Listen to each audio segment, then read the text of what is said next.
to order.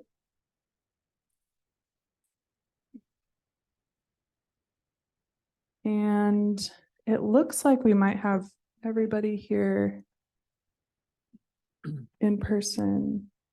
Do we have any committee members that are? Nope. Okay. Great. Okay, my name is Taylor Campy. I'm the Community Development Director for the City of Estacada. Thank you to our panel of volunteers who have offered to help the city conduct this design review for a pretty big project. I'm going to just call out everyone's name for the minutes for the record, since this isn't exactly a normal committee meeting. I don't think we need to do roll call in a specific way. So we have Hannah Smith, Tom Willey, Heather Randall, Paris Fettig, Marv Flora, Scott Stahl, Jerry Tenbush, Tommy Thompson, and Laura Stewart. Gail Oliver. Gail Oliver. Thank you. And no committee members online. Is that correct? All right. Great. Okay, so Evelyn, if you could help pull up the presentation. Okay, so this is the design review committee meeting and the design review hearing for the project called Estacada Lake Apartments. The local file number for that is 2023-02-DR. This is the only scheduled public hearing for this project, but in the event that the determination or the decision gets appealed, that appeal would go to the city council. Next slide. The way that this is going to go is that I will present the staff report. The staff report is the document that's in the packet that you should all have in front of you that goes over the approval criteria that have to be met in order for development to be permitted. And it goes over how their proposal does or does not meet each of those approval criteria. Ultimately, the report for the submittal finds that the project does or can meet all of the approval criteria, and the can is that's where some of those conditions of approval come in. So they'll have to do certain things in order to meet some of the criteria. After I present the staff report, we'll have a brief pause and we'll allow the committee to ask any questions of me. And I'll also at that time invite the applicants to help answer some of those questions. The last time we did one of these meetings, there were certain questions that the applicants were better suited to answer from the committee that I wasn't able to answer. So we'll have that brief Q&A opportunity just with the committee, and then we'll hear a presentation of anything else that the applicants would like to add beyond what the staff presentation was. After the applicant's presentation, we'll go into the public testimony period. The standard allotted time for that is 30 minutes, and each person will have 3 minutes to speak. If there are more people that want to speak than the time allows, I would encourage folks to attend the city council meeting this evening and speak during the public comment part of that meeting. And then after the public testimony, we'll bring it back to the committee for you guys to discuss and kind of evaluate how you're feeling about, agreeing or disagreeing with staff's assessment. And then the committee determination, this is where you vote on whether to approve it with changes to the conditions, or deny it upon finding that the criteria are not met. So with that, we're going to jump right in. The applicant for this proposal is Hamilton Family Investments, LLC. They're out of Portland. And the properties that we're looking at, there are 9 different tax lots involved. I've listed them out there. And there are only two of those are addressed. So you have 600 Southwest Beach and 183 Southeast Larch. We'll see that on a map in just a second. And the proposal is a 99 unit multifamily development. And multifamily just means apartments. It doesn't have to be a certain number of rooms. So some of those units would, I believe, be studios. Next slide. So here is an aerial view of the property outlined in red. You can see the Red Fox Motel just in the northwestern corner of that site. So that's the site that we're looking at. Next slide's going to show the same thing, but this is where you can see the different tax lot lines that actually these might be a little bit old. They did a property line adjustment, but good enough for now. So you know where we're talking about. Next slide. All right, so here is their site plan. And if any of you have been following this, they did submit a separate earlier application that had a different arrangement of buildings. And part of the reason that they've submitted a new application is that they weren't able to meet the setbacks with that previous arrangement of buildings. And so with this updated arrangement, we have 6 buildings that do indeed meet the setbacks. 3 of them arranged to front up to Larch Road, which is that road on the northern side. And then 1 of them butts up against Beach. And then those other 2 that are kind of inset behind that are kind of overlooking Clackamas River, which is to the south of the site. Also to note on this slide, they're showing 101 total parking stalls. Just noting that here because that is a requirement we'll note later in the presentation. Next slide.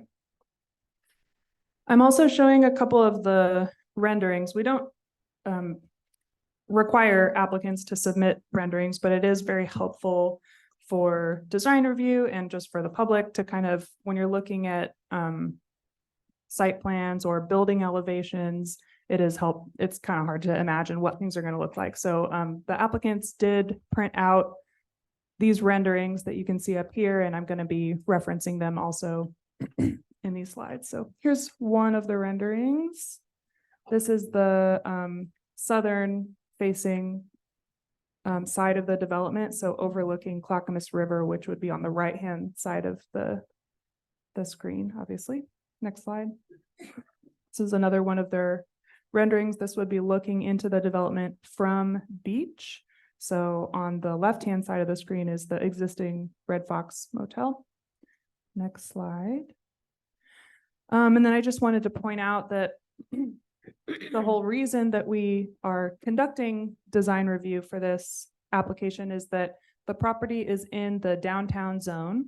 And in the downtown zoning district, we have a special downtown design review requirement. So normally in any other zoning district, if someone comes in for a building permit application, we just process the building permit application, we send it to our building officials, and they only look at, does it meet the building code? In the downtown zone, we have this extra layer of review that's required because a while back, the city decided we wanted to make sure that the downtown is being developed in a way that is, aesthetically appealing and kind of honors the historic design, right, of sort of Main Street America. So that's why we're here, is we're at the stage where they've applied for design review. We're going to conduct that design review, find out if they've met the code in order to be allowed to move forward with their building permit applications. Next slide, please. So what we have to do is determine whether or not all of the approval criteria are met. So what that means is we have to go into the development code, also known as the Estacada Municipal Code, EMC, and we look at the zoning district in the code. The chapter that lists out the zoning district requirements, that's where you find the approval criteria. So if the development meets all of those code sections, then it can be approved. So that's what approval criteria means. And the chapter that we're looking in for our approval criteria here is 16.26. That's the downtown zone.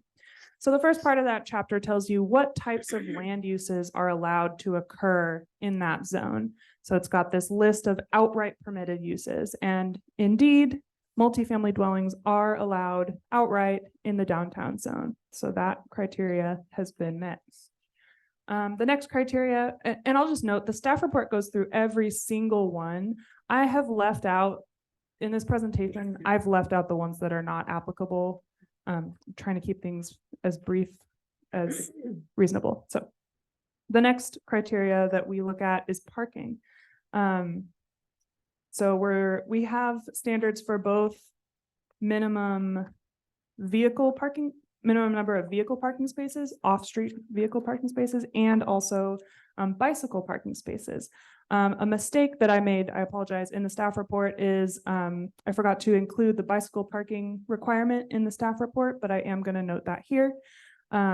So the minimum number of off-street vehicle parking spaces per unit in a multifamily development is 1 space per unit. So since they have 99 units proposed, they would be required to provide 99 off-street parking spaces. They're proposing 2 spaces more than that, so that criteria is met.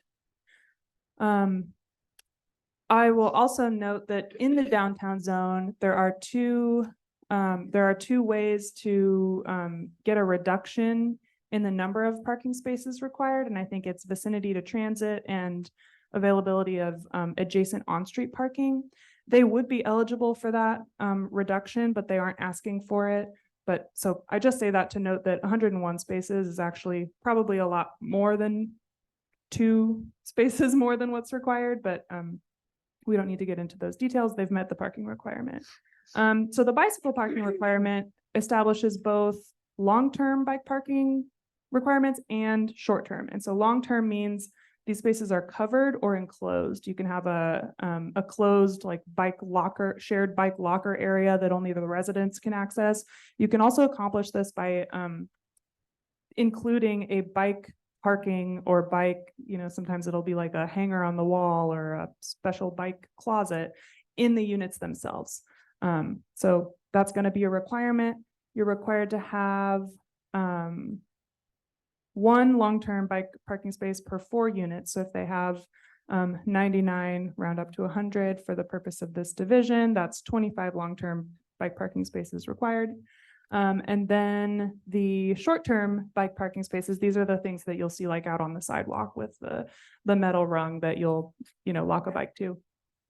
Something near the building entry or along the frontage. And so that requirement is 1 space per 20 units. So that would be 5 short-term bike parking spaces required. So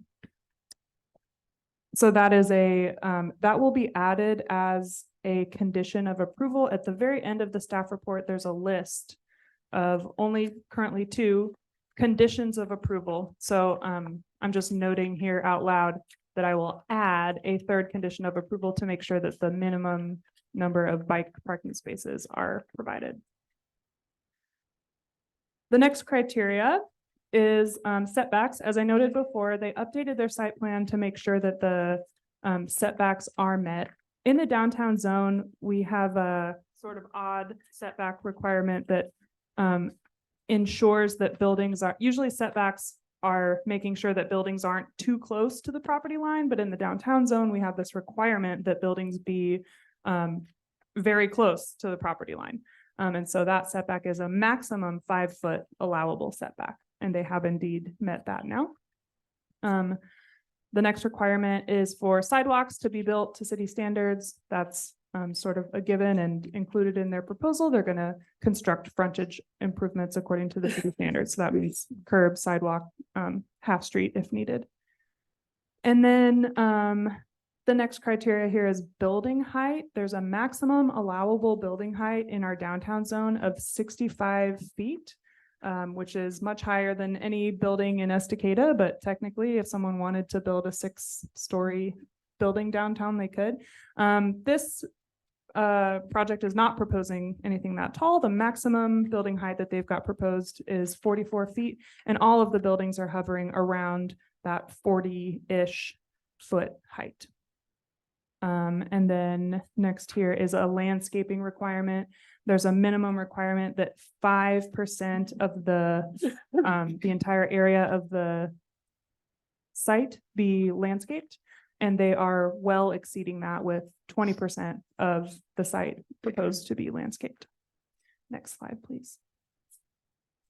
Okay, the last two criteria in this section are access and circulation. They have proposed two new accesses to the site, one from Southwest Beach Road and another from Southeast Larch Road. We can zoom in on that if you would like. And then the next one here is that the development, any development that butts up on the Clackamas Riverside needs to provide public access to the Riverside Path, which I'll show you what that is in a moment, and needs to provide actually more landscaping. So an area of at least 10% of the subject site is supposed to be reserved as common open space between the development and the Riverside Path. And so that's supposed to be landscape. So once again, they have provided that, and we'll look at that in a moment. And they've also exceeded that 10% requirement. So let's go to the next slide. I think I pulled up this is the Riverside Path that we're talking about. So some of you might be familiar with this. The project is called the Lakeshore Trail and Water Access, and it's going to construct this pedestrian path that runs both. It'll have the more like a sidewalk path right along the road, but then also a lower part of the path that's going to be like a gravel path. And so in the farthest east, at the farthest east end of that, where I have it circled in red, I'm sorry if it's hard to see, that corner of this project site actually overlaps with the private property that we're talking about here. So can you go to the next slide, Evelyn? So yeah, this is the applicant's proposal that we're looking at now. This is the corner that overlaps with the city's project plan. And so I think I showed it again, a little zoomed in. Yeah, there we go. So this is a city project. This is a city plan for a project that is not yet under construction, and the construction of this trail has not yet been scheduled.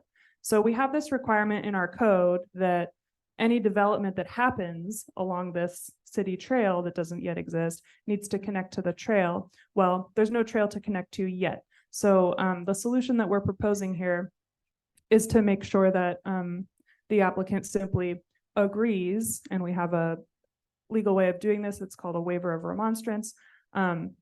Basically, the applicant will guarantee that they will allow the city to establish that connection at the time that the city is ready to come in and build that trail project. Yeah, I think that's all I had to say about that part. All right, so now we're getting into the next kind of section of the downtown zone chapter. We just went through the regular development standards, and now we're going to go through these extra design focused standards that none of our other zones really have. So the first part of the design standards we need to look at are the exterior color requirements. And this code section is pretty long and detailed, but the short of it is basically that the city adopted a while back, I don't know, 5 or 10 years ago, the city adopted a pre-approved paint palette that basically says, here are a bunch of colors. There are a lot of colors in there. It essentially just excludes colors that are maybe like really bright or could be considered harsh or offensive in some way. But yeah, so it's got a lot of colors in this pre-approved palette. And if a development is gonna use any of those colors, they're just automatically approved. If you want to deviate from that list of colors, then that would require committee review. So the colors that the applicants are choosing for this are indeed included in the pre-approved palette. They're really standard, basic light gray, darker grays, nothing too crazy. So that criteria is met. Next slide. The next criteria is a requirement for primary entrances to be oriented toward whichever street is likely to have the most pedestrian traffic. There is an exception to this requirement, however, which is that if you have buildings that are adjacent to the Clackamas River, they don't have to orient their primary entrance toward a street if the building itself is oriented to the river and the project incorporates some kind of river overlook and a pedestrian trail connection to the river pathway. So as we just talked about, we're already going to be requiring them to allow the city to make that connection to the river pathway. And their plans show that buildings 4 and 5, these are the ones that are oriented inward to the interior of the development, and they don't have their primary entrances on a street with anticipated pedestrian traffic. Those buildings do, however, incorporate private like balcony overlooks in the building themselves, and also the whole project itself has that pedestrian trail along the southern edge, which includes benches and picnic tables. And so we found that they're eligible for that exception from the primary entrance requirement. Next slide. Okay, the next criteria is related to transparent elements, which is basically means windows. And so the requirement is that 50% of the ground floor facing the street and 40% of upper floor facing the street, those facades need to be transparent elements in that amount. And so this requirement was sort of questioned, kind of like the intention of this requirement. Is it something that the city really intended to apply to residential development, or was it intended actually just to be to apply to commercial development? And recently the council did discuss this and determined that actually, yes, this is intended to apply to residential development. So this criteria does apply.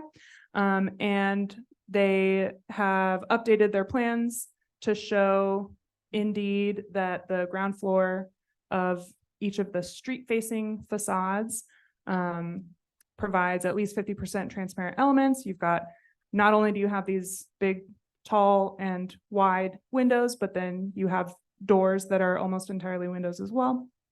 And then at least 40% of the upper floor facades are also transparent elements. So they have achieved that standard as well. Next slide.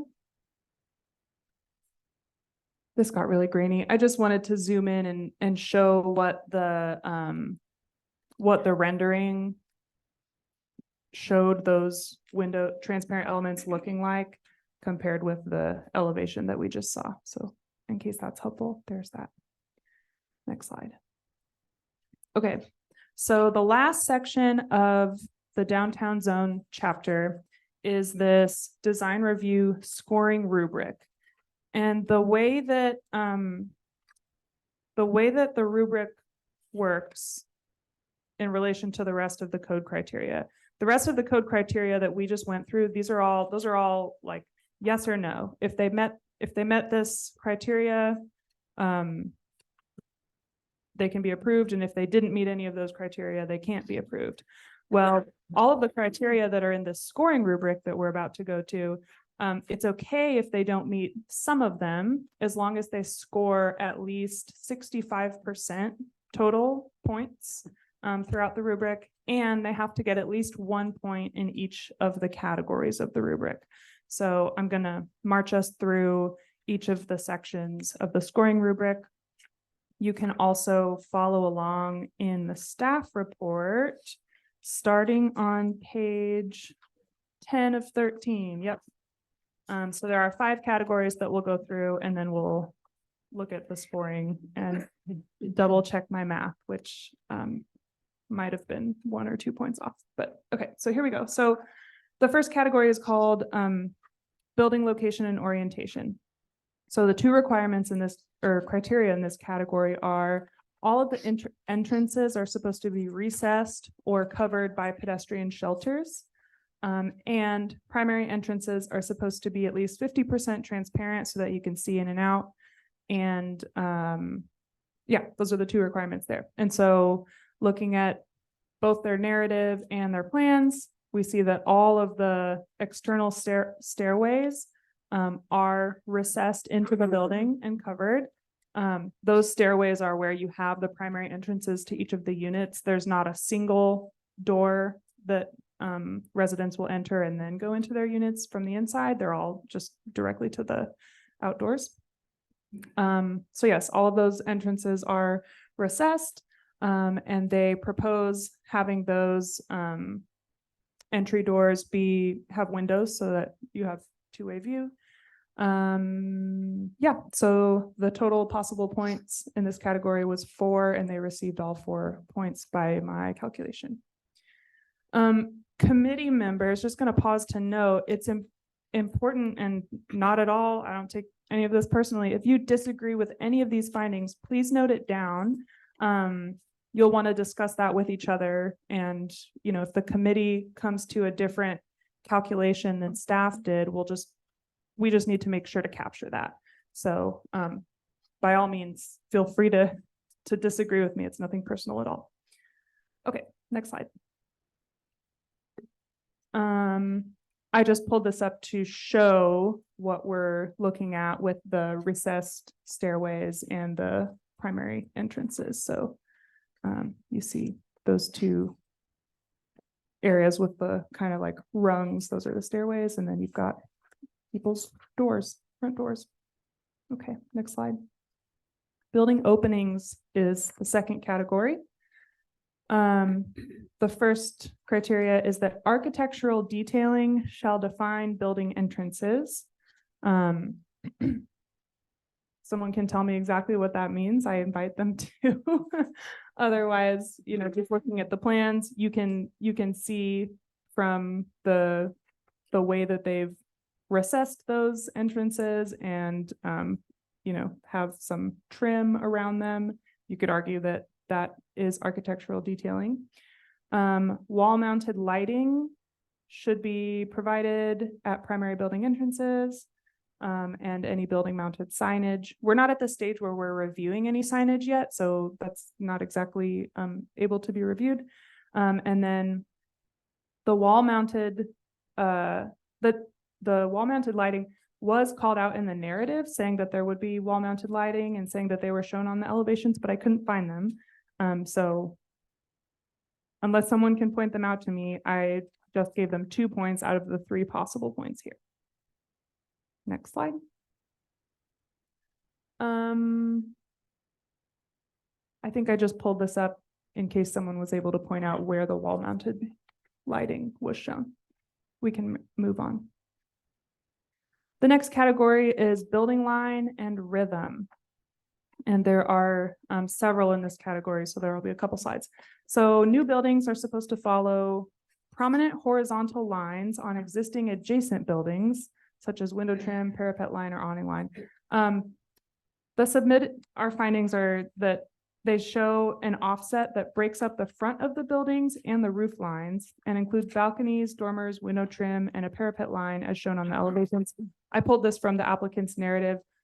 It's kind of hard to apply this criteria when the only adjacent building is the Red Fox Motel. I think they did a good job with the design that they did and revising the plans to make sure that there's some variation between, you know, the different levels and parts of the buildings more so than their previous plans did. I gave them 2 of 2 points in that category. Next slide. And I think you get a pretty good idea here. We can also look at the renderings in a moment of the different, both horizontal and vertical orientations of the materials. Next slide. New buildings also need to maintain clear visual division between ground floor and upper floors. And like I was just saying, the alternating materials and design does provide that clear division, both between the ground floor and upper floors and also between the different upper floors. Let's go to the next slide. New buildings should incorporate rhythmic divisions relating to historic building patterns and proportions. Front elevations should be articulated, which means kind of offset, or you've got things that are recessed or projecting out. Just making sure that you don't end up with a super long, flat, super tall, flat wall with very little going on. And so, yes, indeed, the building, they have not shown long flat walls or long flat roof lines. They've kind of broken up the building facades in all these different ways with offsets and recessions. So they have met that criteria. Next slide. Could you actually go back to the last slide? I should have noted, I wonder if the slide got left out. At the end of each category, I wanted to note how many points total in the category they got. The staff report does note it. So we are in category 3.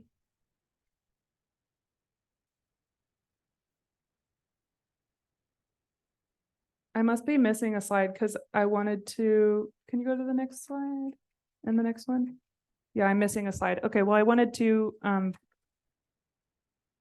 say the 4th criteria here, which is in the staff report. I apologize for not having it on the screen, but new buildings should reflect vertical orientation through volume, roof form, and or surface detail, such as vertically oriented sash windows, brick stucco cladding and trim, or board and batten siding. So now it's calling for vertical orientation, which, as I was mentioning, they have materials and orientations of their materials in such a way that you have both the horizontal and vertical elements happening. So that was 2 of 2 points received. And so the total for category 3, there were 7 total possible points in that category, and they received all 7 by my account. Okay, now we can go on to category 4. Sorry about that. Materials and color. Exterior cladding should be consistent with historic building design. So these materials can be brick veneer, stone, yada, yada, clapboard siding, or board and batten siding. They are proposing clapboard and board and batten siding, or there are different things that people call these different types of siding, but they're proposing both the vertical and horizontal board siding. So this is met. And I just wanted to zoom in and show what we're talking about. Close up here, we see the vertical, I think that's board and batten. And then below it, you see horizontal, and on the other buildings, you see horizontal. Next slide. All 4 sides of the building should contain complementary exteriors. This is another one where, you know, there are just so many different ways to interpret what complementary means. But essentially, the proposed exterior materials are consistent across the facades. I think that this criteria is just trying to make sure that the different sides of the building make sense together. And we don't see any issue with what they're proposing on the different sides of the building. They're not really proposing any drastic changes between the design on the, for example, street-facing facade or the other facades, except they just have fewer transparent elements on the non-street facing facades. I think this one is met. And I picked this slide just to show we've got different views of the different sides of the building. So you've got the kind of side view of that building in the back, and then the front view of what I think would be building 4 or 5. We're looking into the development from Beach Road or Beach Street, and then the red fox would be on the left of the screen. Next slide. Okay, pitched roofs should be wood, slate, cement tile, asphalt shingles, flat metal, or standing rib seam sheet metal. And they're proposing all pitched roofs with asphalt shingles. So this requirement is met. And that's the end of category 4, which had a total possible of 5 points. And they received all 5 of those points by my account. There was one other criteria in that category, but it was only for buildings that are fronting Broadway Street. So I left that out. Next slide. The last category is called pedestrian shelters and public space. The first criteria in this category is also about buildings fronting Broadway Street, so I left that out of the presentation. The next one is that at least 3% and no less than 300 square feet of each new development site should be designated and improved as ADA accessible civic space. So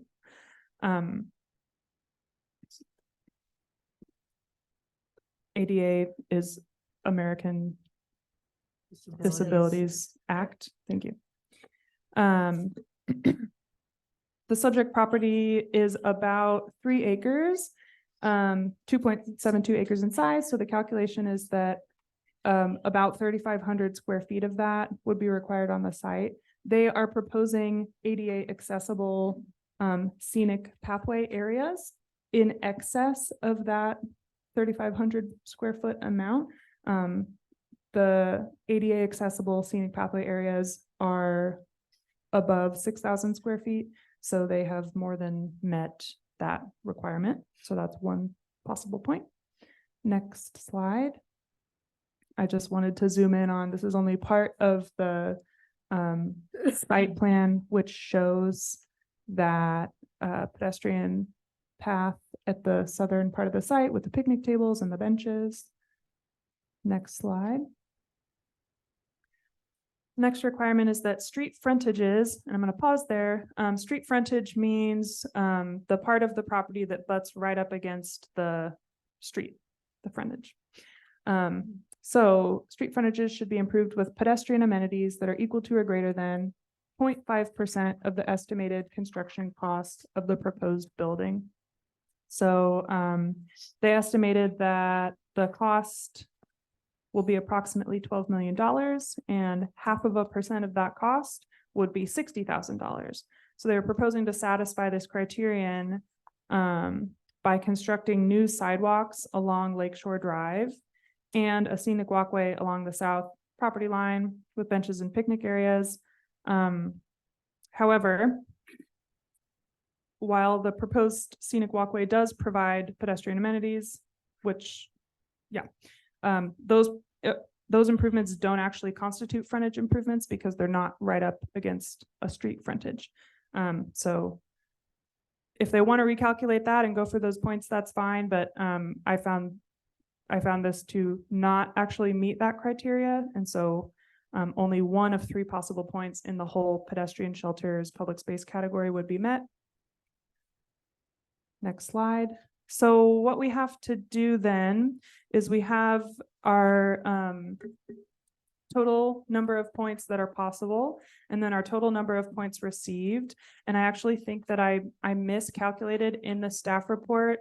I think that I think it's 22 possible points, because in category 1 we have 4 possible points. Category 2 is 3 possible points. That brings us up to 7. Category 3 is 7 possible points, which brings us up to 14. Category 4 is 5 possible points, which brings us up to 19. And then category 5 was 3 possible points, which brings us up to 22. So I miscounted slightly, but let's double count the points received too, just to be. It's correct. Thank you. Okay. So 19 out of 21 was 90%. So it's going to be, if someone wants to calculate that, I'll take your answer. Thank you. 86% is their score. And then we also have to check whether a minimum of 1 point in each category was received. And the answer to that is also yes. Or at least that's per staff's findings. And then the last question in the chapter is, are the standards in 16.26.050 subsection B 8 through 9 met? I think that's supposed to be 5 through 9, but those are all of the standards that we went through before going into the scoring rubric. And we found that those standards are all either met or can be met with the conditions of approval that we're talking about. So the conditions of approval that we've talked about so far are the bike parking requirements and requirement to connect to the future city path. So with all of that, next slide, please. With all of that, staff's findings, my findings, are that they have indeed met all of the approval criteria or are able to meet the approval criteria. And so I'm proposing 3 conditions of approval. One is to limit the time period that this approval would be valid for. What I'm currently proposing is a 1-year time limit. They would be allowed to request an extension at the end of that 1 year, but the extension wouldn't be guaranteed. 1-year time limit, and within that 1 year, they would need to come in for with building permit applications for each of the 6 buildings. I expect that we'll be able to discuss that in more detail when we bring the applicants up, because I think that they have some questions about that. The second approval criteria would be they would sign the waiver of remonstrance, guaranteeing that the city will be able to connect their future Lakeshore Trail to this project's scenic pathway. And then the third condition of approval that will be added in would be that bike parking minimum requirements. So next slide. I want to now invite questions from the committee. And I want to also, unless any of you object to this, I wanted to also invite the applicants to answer some of those questions if it's more appropriate for them to answer the questions. After we take any questions from you all, especially questions about everything I just presented. So if there was anything that was unclear or that you want to ask about all the stuff that I just said, now would be a good time for those questions. And then the applicants are going to have an opportunity to present a little bit, anything else that they want to present before we go into the public testimony. So can we look into the attendees? And are there any? So I think Jeff Schindler is part of the applicant team. I don't think there are any others. Okay. Okay, and then if any of you in the room want to come up and answer whatever questions they have, yep, she's in there, yep. Okay, so questions from the committee here. Yeah, and go ahead and speak into the microphone when you want to speak. My name is Tommy Dale Thompson. I have a small business here in town, and I have my reader here to ask my first question. And this is Gail. I haven't heard anything mentioned about the waterway system and the sewer system. Have those been met yet?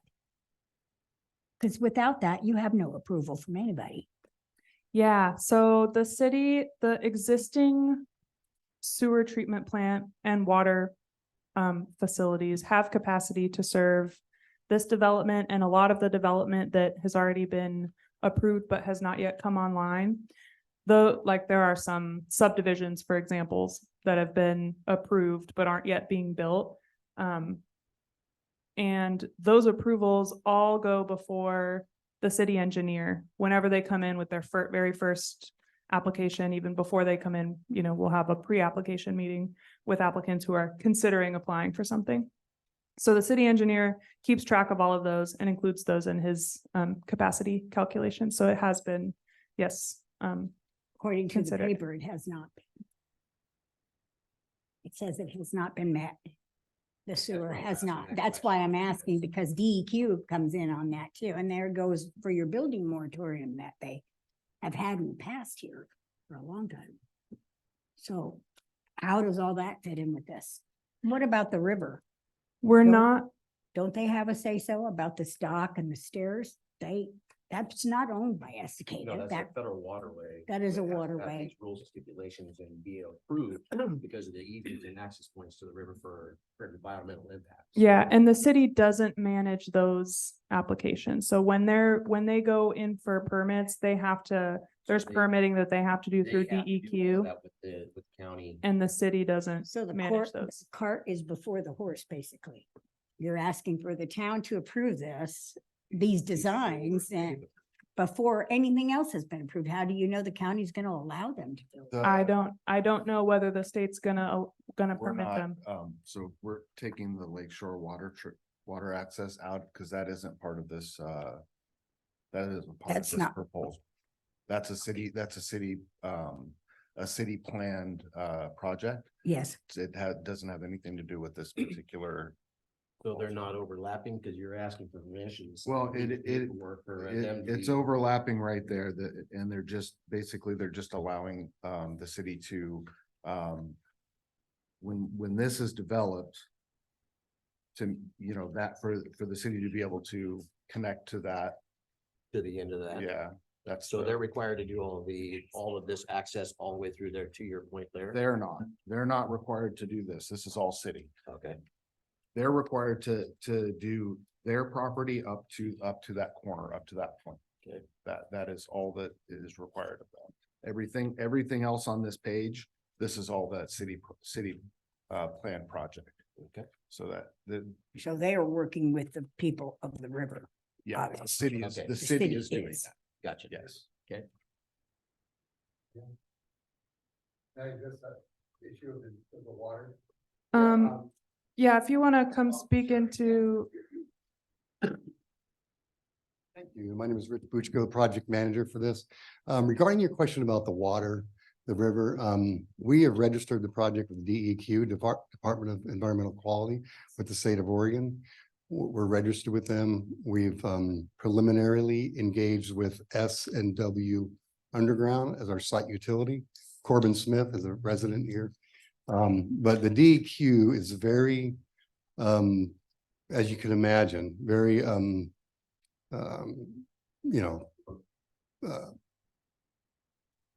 they're heavy-handed on how they want this things done. And what they'll do is they'll fine you if you don't meet it. So just for example, you're talking about water drainage, you're gonna have all this impervious surface to the site and you're concerned about water running off and that kind of thing. Well, that's engineered pretty well and it's got to be approved by DEQ, which could include us spending up to like $500,000 on a underground infiltration system so that the water it's not just washed away and erodes the shore, but it's done with engineering behind it. Does that also include the runoff, the storm drain runoff that comes all the way from Espinoza, from the top of Hill, Reagan Hill, all the way down through? For the storm drain runoff that runs underneath the highway that dumps into Estacada Lake right there by the Get and Go?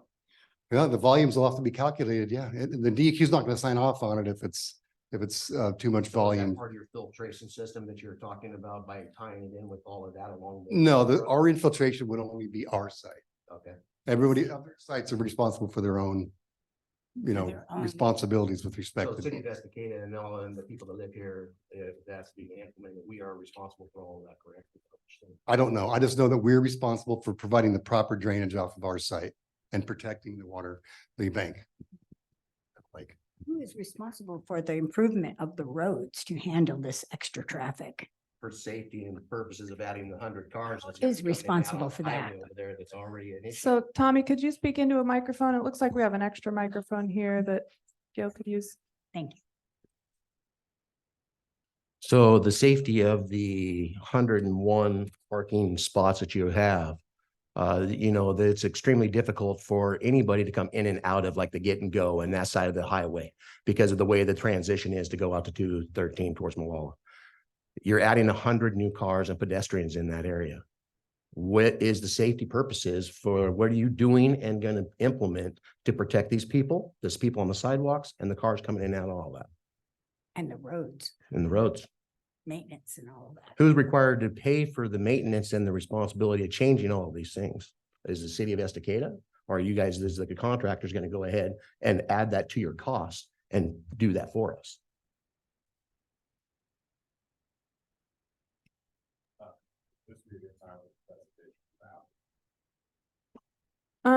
I want to make sure that anyone's questions about what I presented get answered before we go into the applicant's presentation.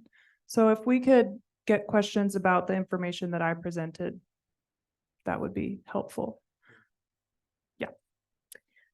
Parasitic, just a question about visitor parking. It wasn't mentioned in any of the code information. Is that something that is required, or is there any kind of like? There's no requirement in the city's code for visitor parking. There's just a flat minimum number per type of land use. Okay, So for multifamily, it's just a flat one space per one unit. okay. And then we're at 101 plus street parking. Do we know if there is visitor parking in the plans? I didn't see it in the drawing. I didn't see it, but the applicants can speak to that maybe. Thank you. I just have a quick question. Is there anything in the code that states, I'm not familiar with Estacada, I couldn't find it online. Anything about a percentage of Section 8 or low income for any new development? Yeah, no, there's not. The city doesn't regulate anything related to housing affordability. So the city's code only says what types of units can be allowed in a certain zone. So for example, in our low density residential zone, the only types of units you can have are a regular single family home, or you can have a duplex. You can also put an accessory dwelling unit like a mother-in-law flat, attached or detached to either a single family home or a duplex, but you can't have apartments, for example. You can't have townhomes, right? So same thing in any of the zones that allow multifamily or apartments, it just says apartments. So the developer themselves would have to go through the process of, I'm actually not familiar with what is the process for getting a unit to become subsidized either through Section 8 or the other types of affordable housing subsidy that there are. I don't know what that process is, but I think the developer or the owner has to go through that process, or there are there's the voucher option, but yeah, I'm not familiar with that. And the city But the doesn't do city anything. doesn't require Nope. that. Yeah, nope. Okay, Can't require and can't prohibit. okay. Is there any requirement for senior living and ADA apartments in this facility? Is there any, I don't see it in the code, but I think there might be building code requirements related to ADA. Once you exceed a certain number of units or stories. I'm not positive though. sure. But that's a section of the code that we don't review in my department or at this level. That's something that our building officials, Northwest Code Pros, we contract with them for building services. They would review that, and they're pros. So in addition to that there, I noticed that there's 5 ADA compliant parking spots, and it doesn't state exactly where those parking spots are supposed to be. Are you delegating one building to all of these people, or are you delegating spots in different individuals, different buildings throughout the course of the whole complex? Because it doesn't state any of that on there where ADA compliance is on it, whether it be one building source or whether it be multiple building sources, but you state that there's 5 spots. Good question for the applicant. One more question. As far as the Red Fox is concerned, that's going to stay as it is. Yeah, there's nothing included in this proposal relating to that So existing it's a building. completely separate entity than this. Yes, I think the ownership I'll let them So speak to there's that too, zero- but yeah, that's not part of what These are the we're only places for reviewing them here. to They're go. not proposing any development yet Where these are. on that building. Well, I just saw it on the diagrams. That's what I Right. asked. Yeah, yep. And so the floating dock is not involved with this project. Correct. I'm sorry. I'm sure that that was confusing because I brought that up on screen and it Well, made it it look shows like on it the was. plan, so it makes people think that it is involved with that. Right. Right. And that's the reason why I'm asking those sort of questions. Contact to say our piece about this floating dock and what this is gonna entail with the extra boat and rafts and rubber toys they have, as opposed to motorized boats that have fished and traveled this river for years. Why are we all of a sudden going to be out of a way to access to fish? I want to respect the time that we've allotted for reviewing this design. So, but I can connect with you about who Okay, to talk to that about would be that after great. this meeting. Yeah, please. Anything else about the presentation, the staff report before we hear from the applicants? The Okay. design's beautiful. Great. So applicants, if any of you want to share something on the screen, I think you can. Uh-oh. You might have to turn it off and back on. This might be better. All right. Thank you, folks, and really appreciate you kicking off the conversation with questions. Please do not hesitate to bring forward whatever concerns, questions, follow-up that you have. That gives us the opportunity to respond, and we're really here to answer your questions. My name is Damian Hall. I'm an attorney for the applicant. I just want to go around real quick and introduce who you have in the room, both physically and virtually from the applicant team. We have the three representatives of the applicant, Susan and Zan Hamilton, as well as Jeff Schindler. We also have the design and engineering team from Multitech. They're out of Salem, and they're online. And then we had Rick, the project manager that you heard from earlier, spoke a little bit about the DEQ permitting process and stormwater. So those are the resources that we have here to answer the any questions that you have, and that is primarily what we are here to do today. I'm going to keep it pretty brief because I'm not the person with all the design details. That they're online, but I will be able to answer some of your questions and want to just sort of frame things up here. The applicant supports the recommendation of the staff report. We believe that we have proposed a development that is consistent with all of the standards of the city of Estacada, and it has been reverse engineered based on what the design downtown design guidelines say we should do. Which is why we scored highly on the scoring rubric, and not to say that we can't discuss any of your design related considerations. By all means, please raise those. We're glad to have a back and forth and take suggestions and consider those as well. But we think that we haven't, a number of times, community development director can't be mentioned. Oh, there's an adjustment or a variance process available. We purposefully haven't tried to take advantage of those. We said, what does the city want? City wants what's in its code. We're going to play within the rules in the sandbox. The city says how to design these projects, and we're going to stick to that. We're not going to say, change your rules for us. We're not going to say, make some discretionary decision because, we're the best thing since sliced bread. We're going to say, oh, you have standards. They're clear. They're objective. We're going to follow them. So that's what we're the context for what we're here doing today. The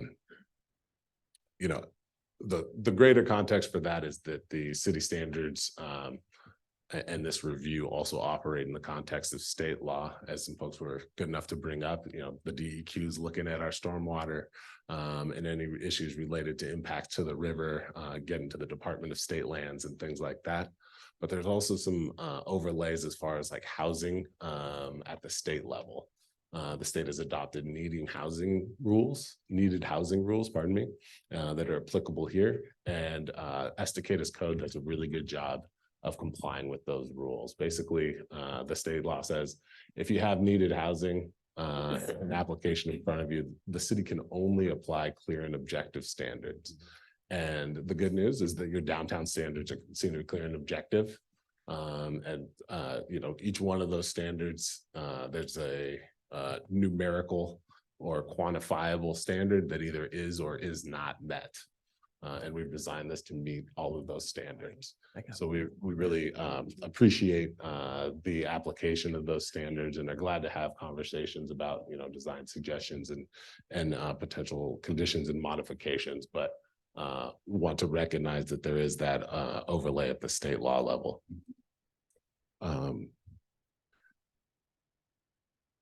A couple of concepts that came up relating to bike parking and wall mounted lighting and street frontages. And I want to give our design team an opportunity as I am pointing, I think, to the screen, which it doesn't look like if you're watching online, it looks like I'm just looking away from the camera. But I would kick it over to whomever I believe are to multi-tech and give you an opportunity to present some responsive answers to, I think the three things with bike parking, wall mounted lighting, and then I can talk about frontage improvements. Is that Brandy or Natalie? I'm gonna see if they address it or not. So this is Mark with Multi-Tech Engineering, if you can hear me. Mark, we can hear you. All right, so I'm the design engineer, and chief designer for our group here. As staff did a great job of outlining our application, as Damien's pointed out to you. So we have we spent a great deal of time trying to make sure that our application met all the criteria as we went through here, and I think that that's borne out by the staff report.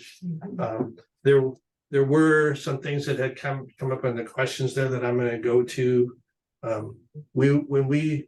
We had a pre-application conference with the staff before we started working on this application, and it was at that conference that Public Works established that there was adequate water and sewer capacity in the city's facilities in this part of town to service this site. And there are, in our application, there are some very detailed conceptual plans that show our water facilities as we propose them, our sanitary sewer on-site facilities as we propose them, as well as our storm drain facilities as we have them proposed. But there are separate drawings that show each of those things that were part of our application that was submitted at that pre-application conference with Public Works. Public Works deemed that this project did not need to provide the city with a traffic impact analysis. TIA is often as they're referred to. So relative to the question that was brought up about how traffic from this facility interacts with the other facilities and transportation systems in the city, Public Works staff deemed that this application did not have to go through that detailed analysis, that there was adequate information already available to Public Works to determine that the traffic generated by this application could be safely handled with the facilities that were there. So that was a decision made by the city engineer and the Public Works department. We haven't identified on our project site any specific visitor or guest parking. We have provided the number of parking spaces that are required by this criteria of 99. We provided 101. So we meet the criteria, the number of parking spaces that's needed, and how that will play out between residents and visitors will work itself out depending on the time of day and what's going on this site.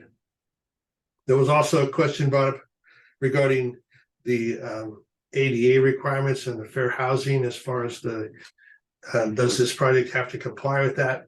And as staff pointed out, there is information in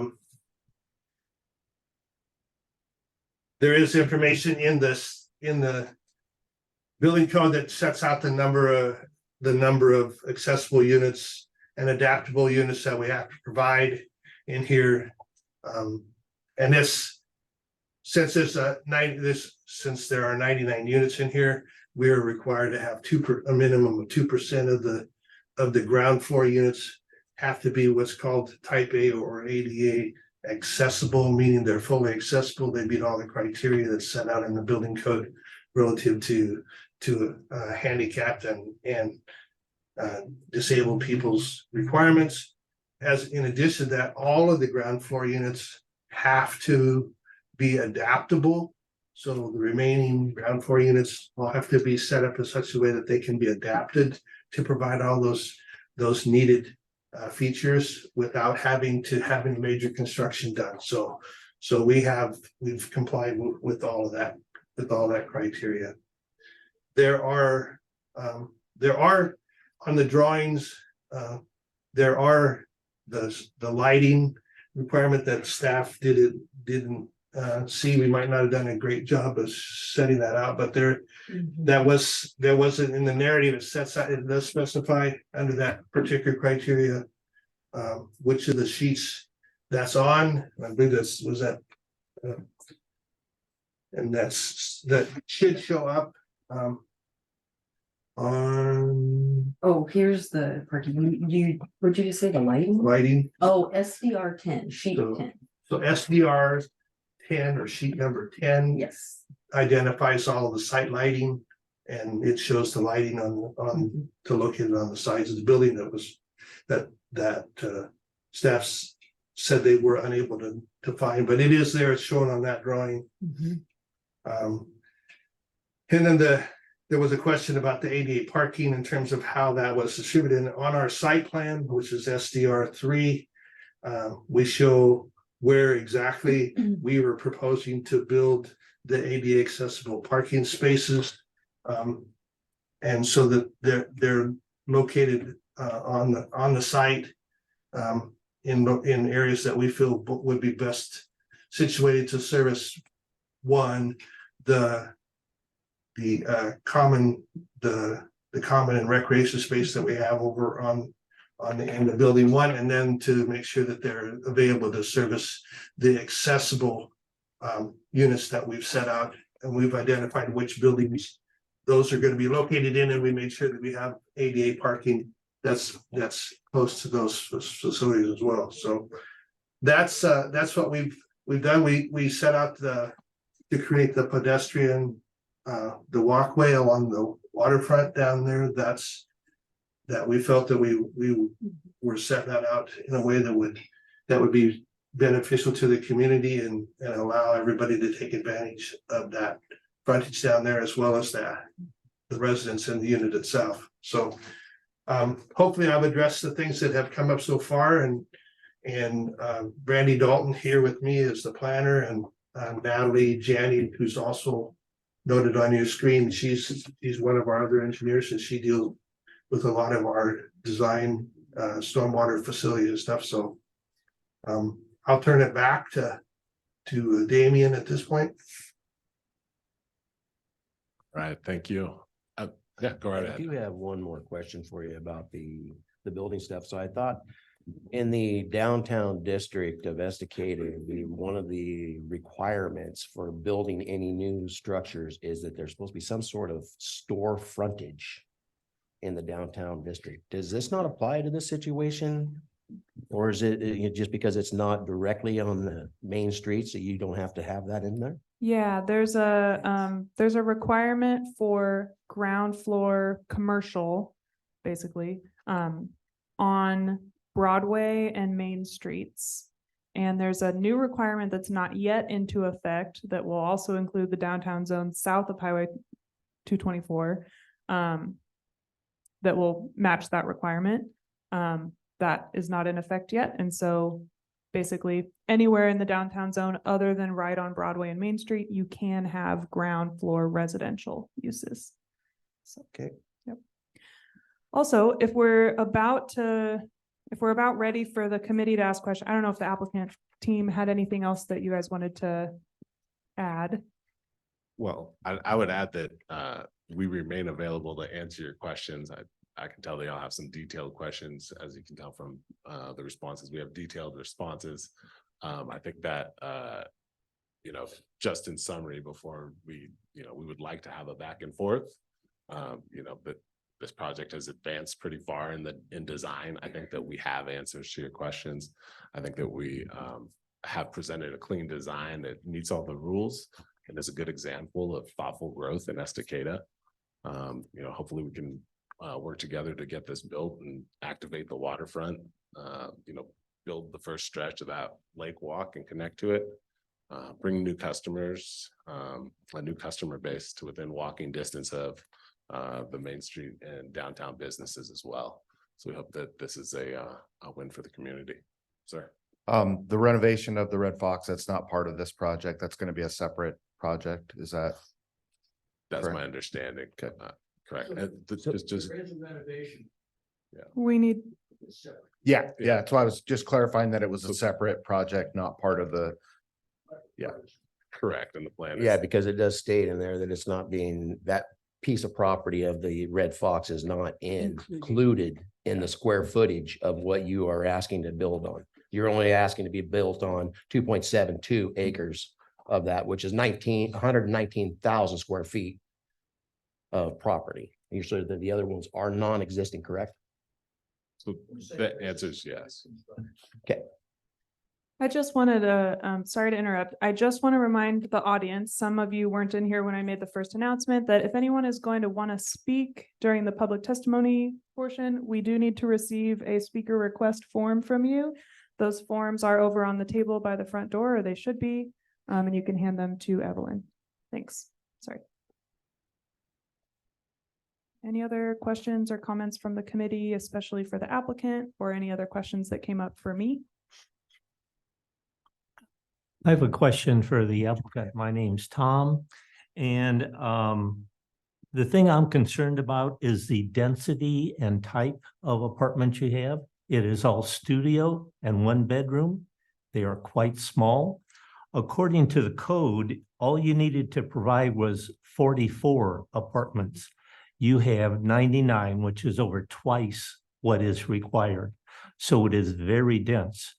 You can see some of the concerns the other people have. Parking is going to be an issue because that's way, in my mind, that's way too many and that's not enough parking. So there also is no variety of housing for people who want to live down there. It is all strictly studio or one bedroom, no two bedroom, no three bedroom. A variety would be much nicer to have. Is there anything that the state, or I guess, what was the strategy or what was the thinking in determining and coming up with all studio and all one bedroom apartments and that number of them? Tom, thank you for the commentary and the question. So specifically to the question, you know, there was a market analysis that was done about whether or not there was demand for the particular product. Whether, you know, bedroom size, location, all of the above. And that includes, who, I think there were some questions before about like who would live there, there's affordability and whether there would be units that were dedicated for senior living only. And so we are, the applicant is looking at and following the market demand, just like we're looking at and following the code. We believe that, you know, frankly, in the downtown Estacada area, that there is, the studies, the economic analysis looked at that there was demand and capacity for more than twice as many units as we proposed. And then to the point about the density, you know, the code has a range of allowed densities that it allows outright. But I think the point that you made about there could have been as few as 44 is accurate, but there also could have been substantially more units. So we really kind of follow the economic analysis, are not trying to overburden downtown as far as the public facilities, as you've heard from staff. There's been an analysis of the water, the sewer, the street impacts related to that. And we're not really trying to push the envelope and overburden that. On the parking, it's always a delicate balance. We've got a staff presentation, well, we've got a code that says, one per unit. And kind of, in the marketplace that's high as far as things go, especially with, single bedroom units and studios. But we're willing to comply with that because that's what the code says. But at the same time, we've got concerns being voiced that there may or may not be enough parking. So the best that we can do is really follow the lead of the city of Estacada.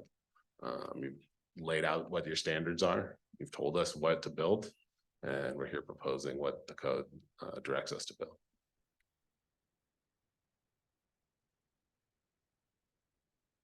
I'd like to make a statement. In any small town, there's lots of growth, and Estacada, we understand that it's inevitable. And there's lots of places in Estacada that really need beautiful facilities like you guys are building.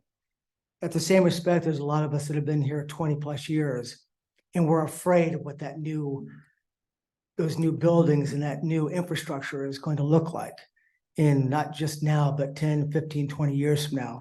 And a lot of us came here because it was a small city and the beauty that it has. This is a beautiful city. The people are really close. We take care of each other, as we've seen during the fires. And what we're looking for is good neighbors. I mean, people that we can work with and that will also work and help us in the same way. There's not so much a question here, it's just a statement that's being made. And one of the things that I'd like to bring up is that was all over the internet for a while that this is going to be a low income structure. That has nothing to do with you. I know you didn't start that. But some of these things we need to address and let people know so that they're not upset going forward. And luckily, our great mayor is here that he can probably fix that for us. But we need to know that there's going to be something for those people that are less fortunate than ourselves also in going forward. And that's one of the things that I would like to see done in the city, and a lot of us would. Because whenever you take areas that are depressed and you try to make them better, that's one of the ways you can do that, but not only to help you or whoever's going to be doing the building, but also the people that already live here. The facility, again, is beautiful. I like the fact that also that we're still pushing the bicycle because we want to be, really known for that in this area. But it's also going to be encroaching on an area in which Estacada has taken a lot of pride in, which is a river. And I also like the fact that looks like that you've increased the pathway that you're building from the original designs that I saw. So I can see that you're actually trying to work, with the city and with the people that are residents. The reason that parking is being brought up so much is because there's so little of it in that area. And you're talking about the Red Fox is good. I don't know what the new designs are going to be, and that's not part of this. But outside of the area and the property that you have is all residential.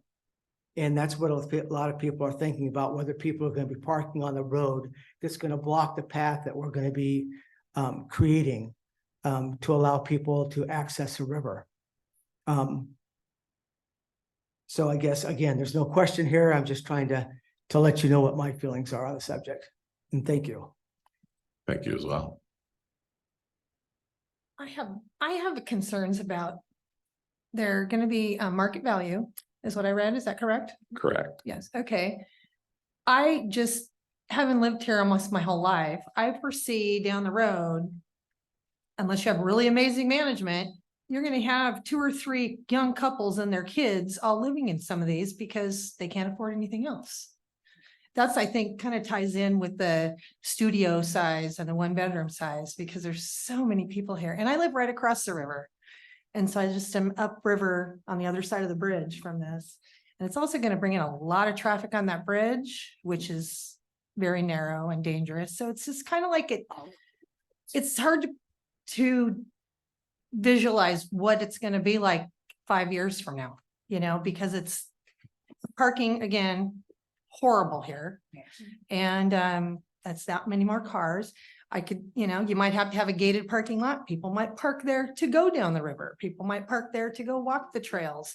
And that might take up some of that parking for those people who are intended to live there. So that might be something that might need to be more addressed. I don't know how you could make more parking or anything, but it's just, you're going to have to probably really have good management for the parking structure and area down there, so that people aren't just leaving their stuff. Also about how how many people can be in a unit. I know there's some kind of state laws or something. There have to be how many people can be in one unit, but I just, market value might not be good for here and small. I don't know. It's just kind of things that, it just doesn't seem like it fits here. I mean, I know that it's all within the laws and everything. I'm just trying to maybe get you guys to look at, like he was saying, like Mark was saying about people that have been here a long time. Too much change at once can be really scary because we've seen all kinds of things come and go. This Dollar General, yeah, it's great for pricing and stuff. They're not good neighbors. They're getting better, but they just, I don't know. Yeah. It's just not, I don't think it was an improvement myself. So it's just so hard to judge what's going to be an improvement and what's not. And again, everything you've done is great. It looks wonderful. Yeah. My concerns are, the basic keeping the old timiness around here. Does that make any sense? I'm just Well, afraid of all the, more people coming out here and I don't want to say Right. infiltrating, but I mean, just kind of like changing things. And along comes more crime and More along crime. comes more car accidents and, Yes.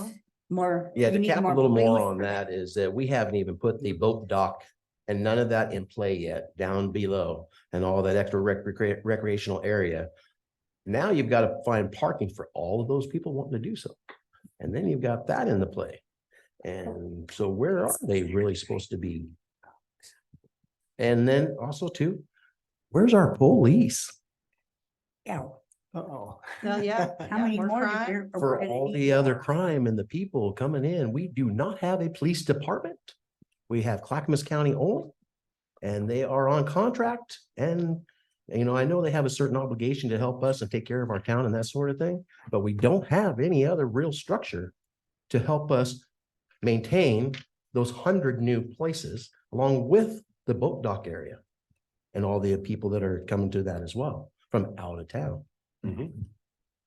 So- Just gonna say, my knowledge of our police contract with Clackamas Sheriff's Office is limited, but I do know that from hearing conversations with the council in the past, the way that it works when we want to up our level of coverage with them, at least, assuming we won't have a city, internal police force anytime soon, is that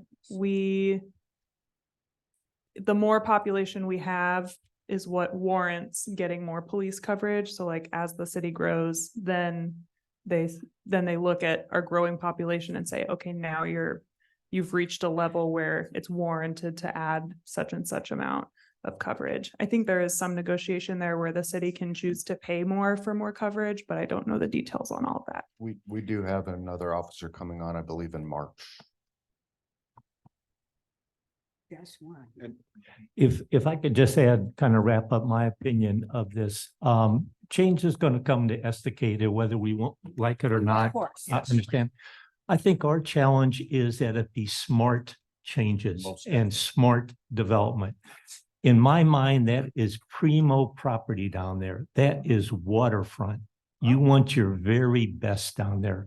That is going to showcase Estacada. That is going to be something that people are going to want to live there, want to enjoy it. And we have to do our very best job there. Frankly, in my opinion, this is not. This is far below that. This is cramming in as many small apartments and studios as you can, which creates a parking problem, which creates a traffic problem, and which does not do justice to the setting down there. So all studio and one apartments, and those are small. Not only are they one bedroom, they are small. It is going to be cramming people in there, in my opinion. And that is not what we need. And that is not what I want for downtown Estacada. Agreed. I agree. I agree. Well, I think that we're hearing a bit of a, The microphone's off. Sorry. I think we're hearing a Very bit good. of an effort to balance some of the differing things happening here. And to speak to Mrs. Stewart's comments, right? Like what is it that folks respond to when it comes to change? What does it look like? Because this is a discussion, an issue for any number of communities, not just in Estacada, not just in Oregon, but all over the place. What Tom just said, change is going to come. What should it look like? Right. So, and this frankly involves a whole lot of human nature, right? We can all be supportive of the beneficial parts of in general of development and economic development and increasing the tax base and having a place for the youth of Estacada when they reach a certain age and want to move out of the house, a place for them to live if they don't want to leave town, or a place for them to come back to if they've gone to college and graduated. Those are all things that everybody wants. Those are things that this proposal would deliver. However, when you start attaching it to a certain place and saying, oh, that's down the street, that's by a body of water, that's in a certain area, then you start getting into that human nature thing. It's like, oh, well, generally I'm supportive of all these things, but maybe not right there. And so that is not a unique conversation or a unique struggle to Estacada. Your community is unique, but the concepts we're discussing, this is what growth looks like. We, on our side, are trying to do our best to balance that. Like I said, we're not maxing out the density that's allowable. We're doing whatever we can to follow the black and white letter of the law and give the city of Estacada what it wrote down and put in it to its code that said is allowed. And I would ask this group to, give credence to what the code says, because that's, maybe a past planning commission, maybe a past city council, but that's our process and that's our system, right? Like that was adopted by elected officials, and frankly, there's not really anything else for us to follow. So here we are, looking for ways to get feedback, understand what this project could be, take practical suggestions and implement them into our design. We've heard about bike parking and the importance of bike parking, and we're completely amenable to ensuring that we're complying with all of that and providing ample bike parking. Same, with visitor parking and parking management. We've written that down, and I put a couple stars next to that as far as the importance, right? Like the code just says have X amount of parking stalls, and we've done that. But it sounds like, really whether or not this is a good neighbor, the rubber meets the road in the parking management. Once it's built, who's allowed to park there? Is it just residents? Are there visitors allowed to park there? And then, years on down the line, when the city decides that it's going to build the boat ramp and expand on the lake walk connection, working with the city and being a good neighbor to figure out how do we accommodate that increased foot traffic and demand for parking there to go down to the river and do recreational activities. So that is all very well taken and absolutely part of what the applicant would propose to be doing here. However, I just want to acknowledge that we're listening to you. We understand the tensions of development in Estacada and frankly, want to be as responsive as possible to those. So apologies if it's unsatisfying to, saying that we're following the rules and trying to do what the city has put down as the black and white letter of the law. But, to the extent that you have additional suggestions, we're trying to take those into account as well. I'd like to propose that unless there are other questions for the applicant or for me, I'd like to propose that we move on to public comment. It's 1 o'clock. And we are supposed to end this meeting at 1:30. We'll see if that happens. And so the way that one more thing from the applicant. Yep. Into the microphone, please. Hi, Susan Hamilton. I just wanted to respond because we do, Tom, what your comments, but first of all, of course it's beautiful. And I think Estacada is beautiful. I love the creativity of Estacada. I mean, I'm not going to go into all the things. We want to be good neighbors. We want to work together. And so many, I'm not going to go into all of them, but like when people talk about crime, I'd like to bring in Chief Mendoza, talk about getting a neighborhood watch, get involved with everybody. I personally think that more people on the river, those eyes will keep, because these are nice apartments, it's going to keep a bad element out, but I can't promise that. But I can tell you this, we have excellent full-time management that we've already enlisted and talked to. It matters to us. We're spending a lot of money on this developing. You can't think that we would do this and want to see it turn out bad and 10 years down the road be bad. To the point of appreciating the beauty, if talking about, I forget the percent. Oops, what do I do? It's still on. Oh, about the percentage of landscaping, we upped it by 3%. I mean, 3 times what was required. That matters to me. I'll tell you that a lot. At any rate, we really have tried, and we would have tried to get feedback. That hasn't always, we haven't been perfect, but I will also say these things can be, it's a two-way street, and we haven't always received the input that perhaps we might have liked to have gotten a long time ago. And so here we are, and I just hope that you all can try to, we do understand, we appreciate your position. I hope you try to understand and appreciate ours. This has been 2 years and a lot of money. And we think it's going to be a wonderful project, and it's going to energize your downtown and help your small businesses. And I know I'm out of time, so I'd be happy to talk to anybody after if you would like to do that. Thank you. Taylor, Thank you for the offer. Taylor, I had one, I remembered the question I meant to ask earlier.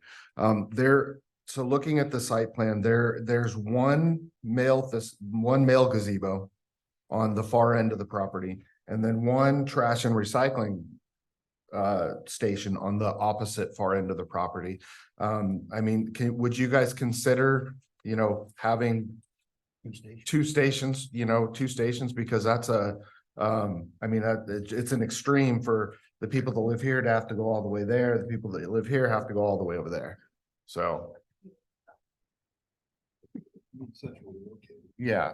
In short, yes. Okay. Glad for the feedback. Glad to look at what the space. That seems like needs it'd are be and make an that- amenity that would be, nice to have either at both ends or centrally located. Especially for the ADA people. Yeah. Acknowledged. Okay. There was one last. I got it. Okay. All right. We're going to go into the public comment portion of this. I have 5 speaker forms in front of me. And then after we get through all of the in-person speakers, we'll go to anyone online, and we'll know that you want to speak because you'll have your hand raised. The first speaker form I have in front of me is from Wally. You'll have 3 minutes. Please speak into the microphone.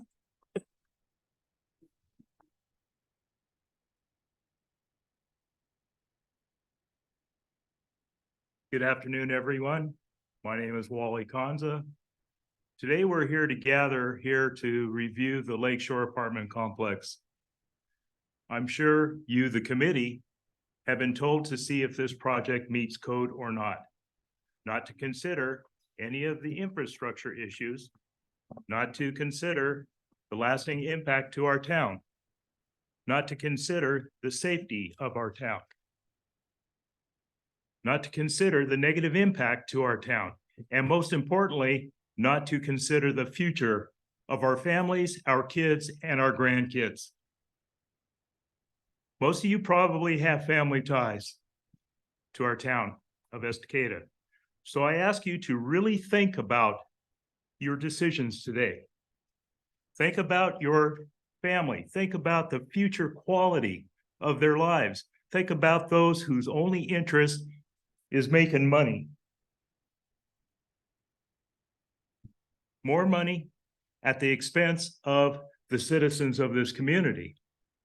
This complex is not family friendly, not ADA or senior friendly. Ignore if the complex is just built to code. And lastly, think about your family. I heard some more proof today that the developer really isn't caring about our community. It's all about money. I've contacted their website. I've wanted to discuss our community's concerns, our opinions, but yet they declined to do so. Thank you. Thank you. Thank you. The next speaker is Larry Castile.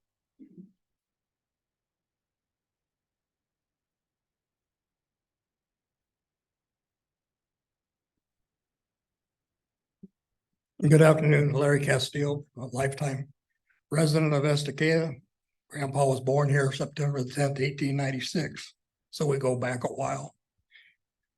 Years ago, people used to joke about Lake Shore was always, excuse me, the south side of the tracks, and we were, because the trolley used to come through there, and people kind of snubbed their nose at us a little bit because we were from down there.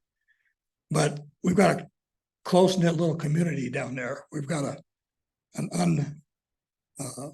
well, we have a neighborhood watch, and it's just because, and now people want to move there because houses down there don't stay on the market for very long. So it's a nice, quiet, kickback little community. I'm clear at the north end. We went to Los Angeles, California to visit my mother before Christmas. And we were staying in the motel because I didn't have parking, really got my big pickup to put in the driveway. So we got there, I pulled in there, we were looking down the streets, and everywhere we looked, there was cars. So I thought, well, there must be a school function or something going on. So I pulled in the driveway, and part of my pickup was parked on the sidewalk, and my mom says, you can't do that, they'll ticket you. And I said, okay, I'll go find a place to park. So I went about half a block down, and finally found some place to park. Come back, and I said, what's with all the cars? And she says, it's all the overflow for the apartments. And I'm thinking, I says, that many cars? And she says, well, yeah, because a lot of the apartments are now multi-generational establishments. The house next door to her has 17 people living in a 3-bedroom house. And it's everywhere you look down there. And I don't want to see that here. I don't care what you say, well, we're going to have one parking block per unit. Well, what happens if there's a couple there, they both got 2 cars? You're already overflowed. They're not going to be one person in each unit. So I'll close with that. That was my primary concern.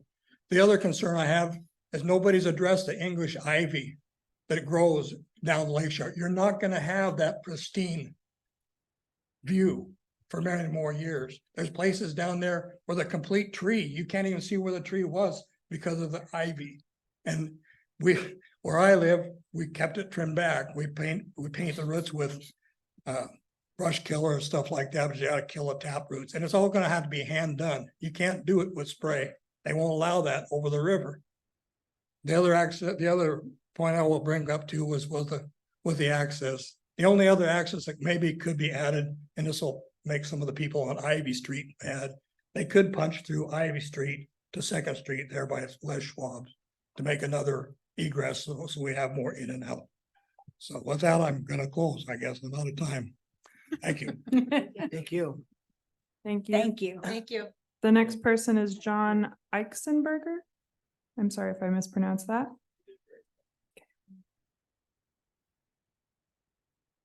My name is John Eichsenberger, a resident right up the street here. My understanding, listening to you, is there is an ordinance that any development along the river has to have a developed walkway or something over there. It sounds like the city is taking that responsibility on itself, and that is probably about the only access that's going to be over there. And it's also the most thing at risk to be stopped by DEQ or state agencies. There's a good chance they're not going to allow that to be developed. I mean, if you do the infrastructure they're talking just for the apartments, within 5 to 10 years, you're not gonna have fir trees there, just undercutting the roots on this side of them. The other roots are already going into the reservoir. So the fir trees and the bank you've got there are gonna be gone with no time. So that was one of my concerns is why is the city taking that responsibility when there's a chance it won't happen? Instead of letting the investors take care of that for us. The city's about to hit a huge tax shock, I think. You've got a new sewer treatment plant, which all this parking and runoff is gonna have to get mitigated differently than we've done in the past, because those membranes are very expensive to replace and keep maintenance. They're not like our old treatment plant. We're gonna have to add extra staff.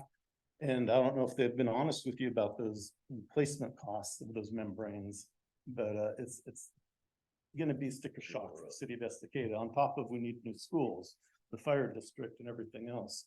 So I think it's imperative that that's a nice piece of land. It's gonna get developed. Change is gonna happen. Whoever developed it needs to take on as much of this infrastructure as they're gonna create the problem. And I also understand that in Estacada, for your commission here, you guys have given a 20% tax break for each floor of a new structure. So this building is gonna basically get an 80% tax break from all of these utilities and infrastructure that it's gonna be adding to the cost of. And I just don't see how you justify that. I mean, with the problems we have with the school is needed. I mean, that's gotta get done.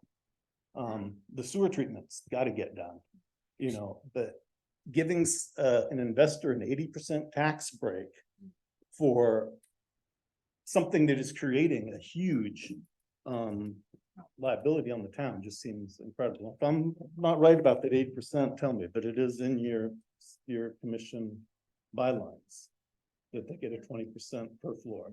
If you're talking about the vertical housing development zone, they have not applied for that and they would need to have ground floor commercial, I think, to qualify for that.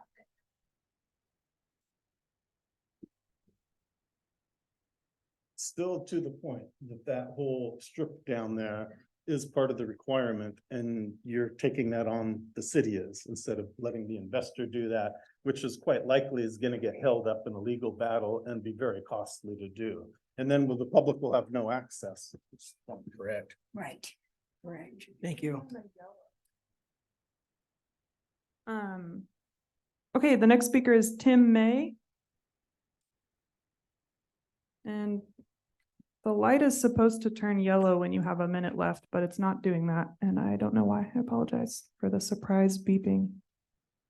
So I had a couple of things. I noticed that we're dealing with 20 or 16, 26, 20 mostly for where we're getting the codes in this. Sorry, and I noticed that it gives you a minimum density, but I'm trying to figure out where we get the maximum. What I'm seeing in the maximum density is 30 units per acre, which would bring us to 83 units up there. Where did you find that maximum density? I don't think there's a maximum density in the. There is, it's not in the, not in, that's what I'm trying to figure out is where we went past that number, because I do find codes in there that give us 30 units per acre. In the downtown zone? No, I don't find it in the downtown zone. I Right. do find it in the uptown zone, and I can't imagine that the uptown zone versus the downtown zone that we would somehow give more density instead of less.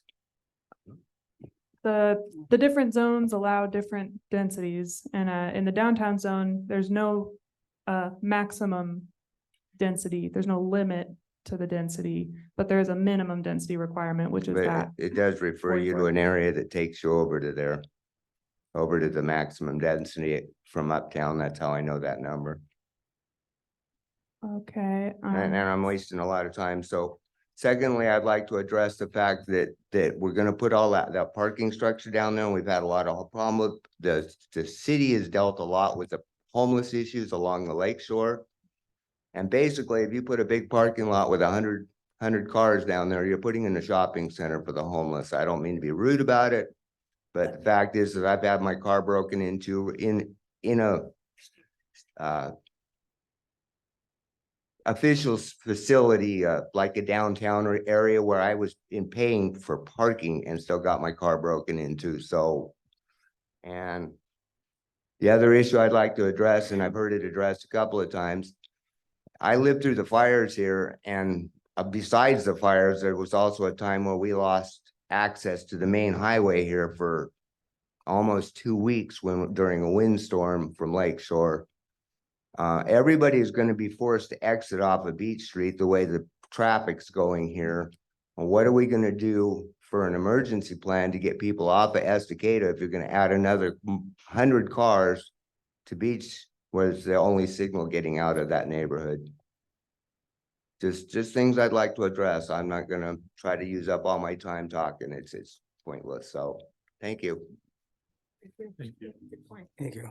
The next speaker is Carrie Dobbs, and this is my last paper speaker form. So if you're online and you know you'd like to speak, go ahead and raise your hand now, and we'll start getting you in the queue. Greetings. Hey, you guys work really hard. I can see that. I've been in construction since '76. You guys aren't evil. You're working and bringing prints to do stuff that's right. That's good. That's really good. Development's awesome. Here's the deal, that there's a missing element in this town that needs to be revealed. Number one, Taylor, you're a hard worker. Boy, I tell you, you get the stuff down right. Meeting criteria does not override people's choice. Number one. Criteria doesn't perform against the people. People live here for one reason. They escaped somewhere else. The future has been mentioned today. It's down there on the river. That's our future. There's a lot of plans about that river that got shoved away. But here's the deal. If criteria rules, and criteria and permits rule over the voice of the people, and nobody has the say against that, and we build a building downtown or anywhere around here, and surprise, it's a strip club. Well, wait a minute. This project started back in 22 and was kept silent from some people. It was kept silent from the mayor. And you all know it. You all know it. Because it wasn't to be revealed. Here's the deal. You need a conscience with your criteria. This is a town that has a voice of people that want to keep it a certain way. Growth is coming. We got an industrial area that needs to grow and needs to expand. So here's the tipping point. What do you want? What do you want? That's the point. Criteria and passing all of the regulations is wonderful, but it doesn't trump the voice of the people. Thank you. I agree. Thank you. You. And thank you for you. speaking out. That's the most important fact about the whole thing is the people. Absolutely. We, the people, we have a right to our say in this whole matter. Can I say something? And I say no. Sure. I am, I'm an educated person and I lived here my whole life. And I don't like the idea of so many. I don't care if it's a apartment building, just not so many, so small. I just don't think that fits our area. However, this is owned by, a family that their family has owned it for decades. They're retiring. This is their property. They paid for it. Their family paid for it. Yes, they own it and it is in the city, but it's their property. If they want to build on it, there's nothing we can do. How would you like it if someone said, no, you can't put a swimming pool in your backyard? I would do it just because they told me no. I just think that it's not our favorite choice, but we can't tell them they can't build it either. They're doing everything by the book. They're doing all the rules, following all the codes. And, you know, I mean, I wouldn't want someone to tell me what I could do with my property. I'm not a big fan, like I said, but still, we have to respect the fact that they're doing this with their own money. They're, you know, it's their family's legacy. If they want to build something and sell it and do whatever and retire and move, who knows what they're doing, but it's their property to do with what they want to do. So yes, it is in the city and we should have some say on the regulations and what it is, but it's in the downtown district. There's nothing wrong with what he's doing. What do the people say about property taxes? All of that is gonna go up. So's Yeah. your sewer Oh, bill, and so's your what, you know, what And are I you, what are agree, they gonna I say about agree, it? but they're not doing anything wrong. No, they're not. People No, have a beautiful we all building. understand that. Right. We're and not- that is We're not frustrating. beating them down as people or individuals and what they're wanting to try to Not do with at their all. lives. But we definitely we have our town, We wanna people keep and it- everything believe in me, best I feel the invested. Same way, because I live right there on the river, right down by the bridge, but I just, you know, I also feel that it's their property.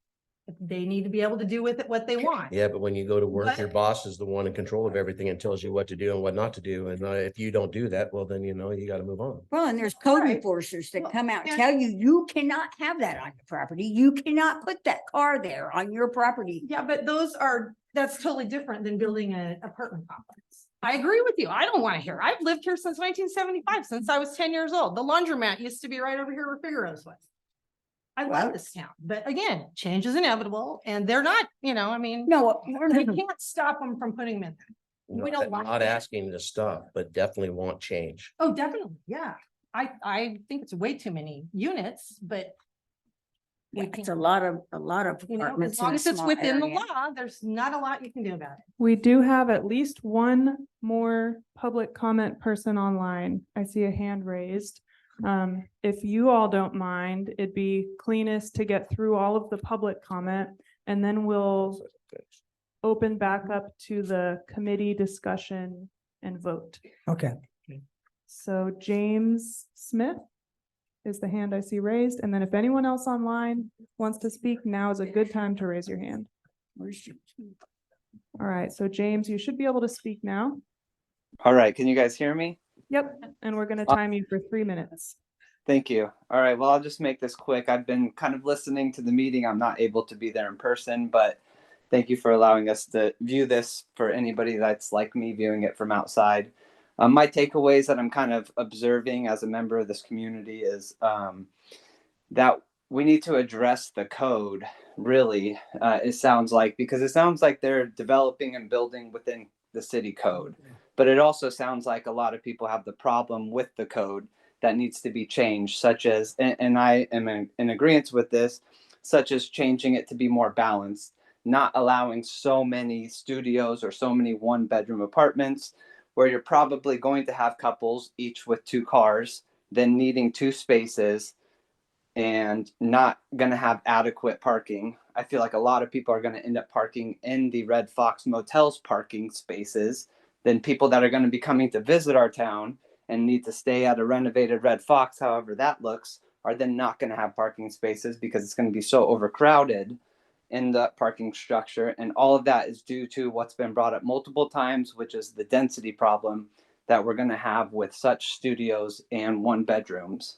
And so a balance of that, having more of those 2-bedroom or 3-bedroom places with extra parking for those spaces or assigned guest parking, something like that would help address all of that.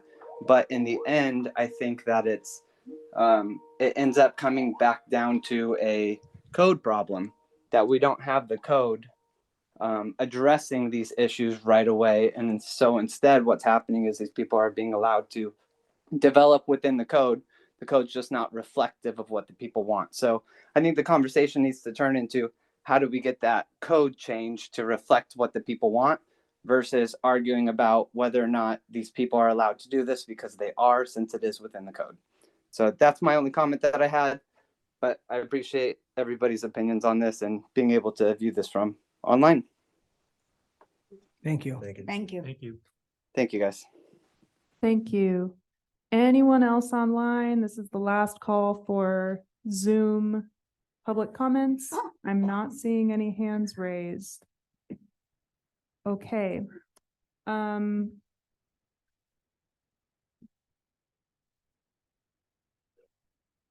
Into the microphone. Thank you. As you go into discussion, deliberation, however you want to proceed, know that we are available to respond to any questions that you have. We would encourage you to, aim the questions, the feedback, the discussion at the standards of the code that are here to apply today. One person's good project is another person's overparked project is another person's underparked project, and which is exactly the problem set of why we created the code. One person's voice of the people is another person's taking of their property rights. Right? I mean, so we all understand that we can advocate for what we want. However, I think what we're here today to do in the city chambers is apply the code that we have on the books, and I would encourage you to do that. We've come from a place of good faith, wanting to be good neighbors, followed the letter of the law, and are here presenting what we think is a good application for a development that, yes, is different than what's there now. Yes, is different than a lot of the development patterns that you may find in Estacada, but is not going to redefine your community. Is not going to destroy the future of this town. It's still just a few acres, a beautiful few acres, but where our hope is to turn it into a destination, work with the city, create that pathway along the lakefront, and have it be something that this town can be proud of. Fill it with people who are good neighbors that can be embraced by the city of Estacada. And I'll leave it at that. Glad to respond to any questions. I'd like to make a statement if I can. I think there's a little bit of a misconception on what this commission is about. We are actually towards the end of this debate. And we are here only to vote on whether that this project is within the bounds of the city codes. That's the only thing that we can vote on up here. We can't say, well, this is a bad project and we don't want it here anymore. That's not what we're here for. We're here only to vote on whether it's compliance with the code. And as we have seen previously, and you have as well, it is. There's no greater evil here. The problem is that if we want to make changes, we need to change the codes. And that's exactly what's brought up today. And we, the people of Estacada, are the only ones that can do this. They can't do that. Only we can. And it's our job and time to actually take a look at these codes and make changes so that we don't have to go through this. So that the codes match what we as the people of Estacada want. And I appreciate everybody that has given us input. And I'm so happy to see that there's so many people in Estacada that have the same passion that we all do up here. But please, again, take in consideration that we are only voting on whether they're in compliance with the codes. Thank you.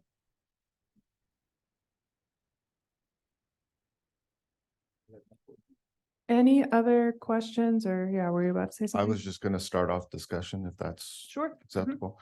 So no matter what anybody's opinion of why I'm up here is, my reasoning for being up here is my own.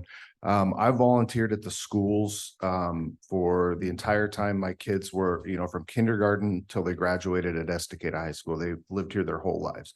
But I volunteered at the schools up until they graduated and was very involved with the high school students. And there are so many graduating high school students that don't have an option for a place to live. They don't want to leave Estacada. A lot of them don't want to leave Estacada. And there are no options for them to live in Estacada other than at their parents' houses. They can't afford to buy a new house. They can't afford rent now. So this gives, I am not in agreement that they're all studios and 1 bedrooms. I really would have love to see some 2 bedrooms or 3 bedrooms, but that's not what this is accomplishing. This is accomplishing workforce housing and housing for, future housing for Estacada High School graduates and students coming out, students leaving the high school. We have hundreds of graduates every year. Not all of them move on to other cities. Not all of them go to college. This gives them a place that hopefully they can afford. And the other thing is it brings workforce housing. We have a lot of people that drive to Estacada from elsewhere because they can't afford to live in Estacada. And that will cut down on some of the traffic coming in and out of Estacada at certain times of the day, because if they have a place that they can, that they can live as far as these apartments go, then they're not traveling in and out of Estacada, they're staying in Estacada. So that's the thing I like about this project. That's the thing that I like, so.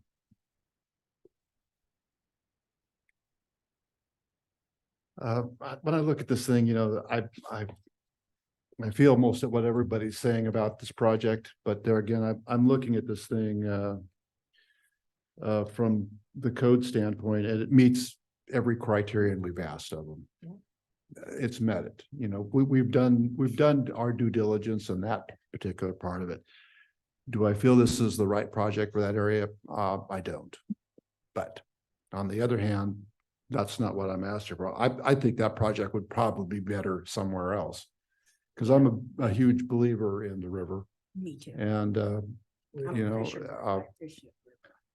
when I moved here, I kind of envisioned the river more with something more like what Bend has in their riverfront. That's just a beautiful, beautiful operation there. And I thought, wow, if you're looking to bring people here, then that's what you'd use that property for.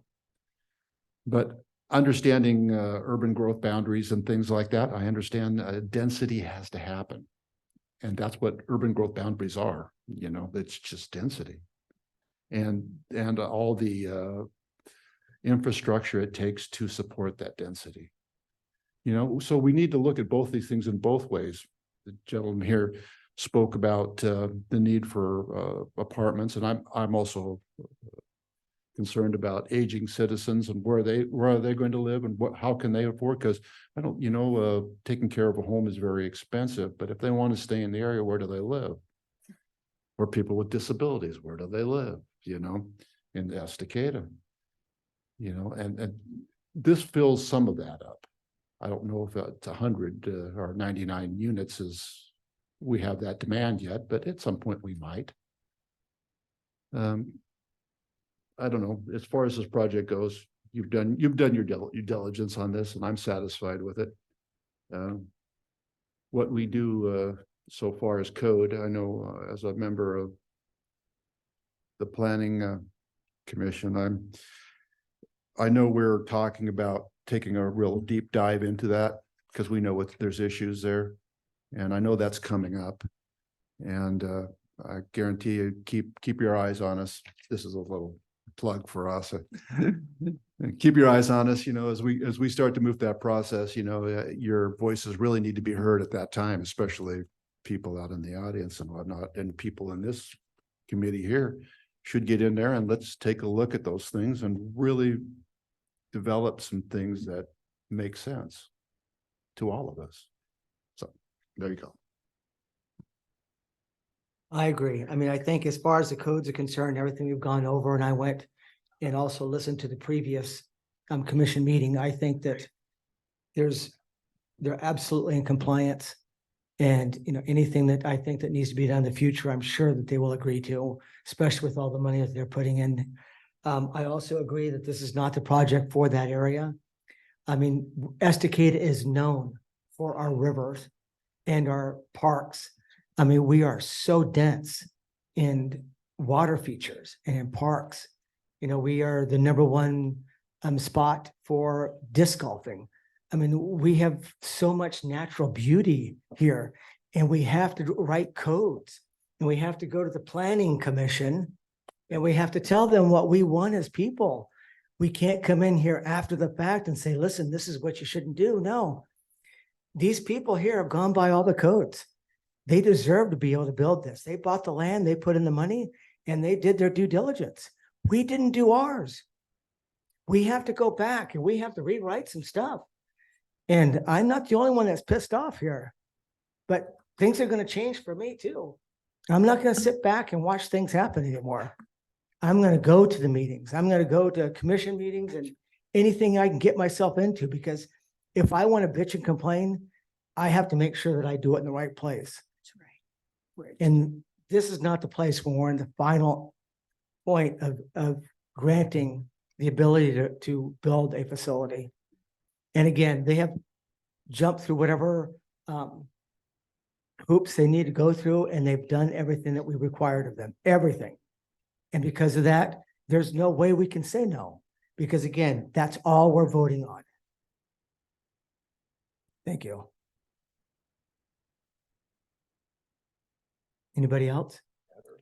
Are this, may I ask one more question? Are the city codes in compliance with the county codes? Is With- the river in compliance? Are they in compliance, are the people that wanting to put stuff on the river in compliance with the river codes and what the river wants?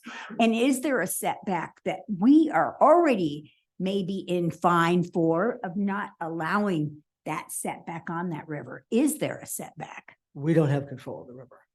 Okay, and do you have to control where your line is? If they say you have to set back so many feet from our river, then you have to set back that. What is the setback for the river? Well, I'm sure our codes go Yes. through that. Yeah, I don't know off the top of my head what that setback would be. It would either be, I assume it would have been flagged whenever the city adopted the zoning code for the downtown zone. We have to send notice of those code amendments to all, relevant state agencies. Correct. including That's what we DEQ. were looking. That's what- finding out. Right, so they would look at it and say, oh, you're not, if there is a required setback from, however close our zone comes up to the river, they would have flagged that at that time and said, oh, you have to meet this state requirement for the river. I'm not sure though That what answers that the would be.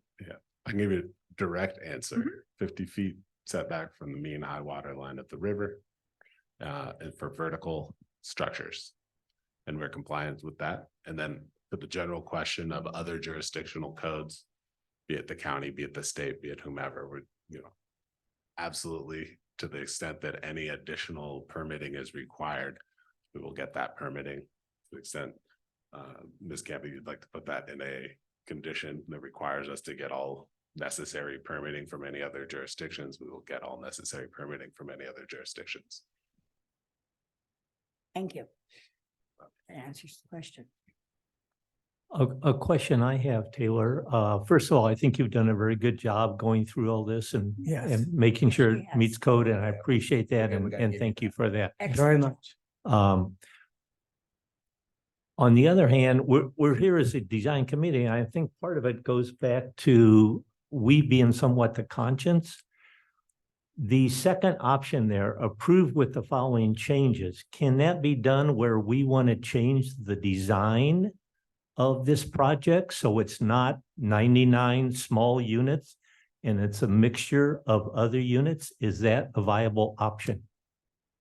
Well, Because it would still have to apply by the same code. It's just a different design. right.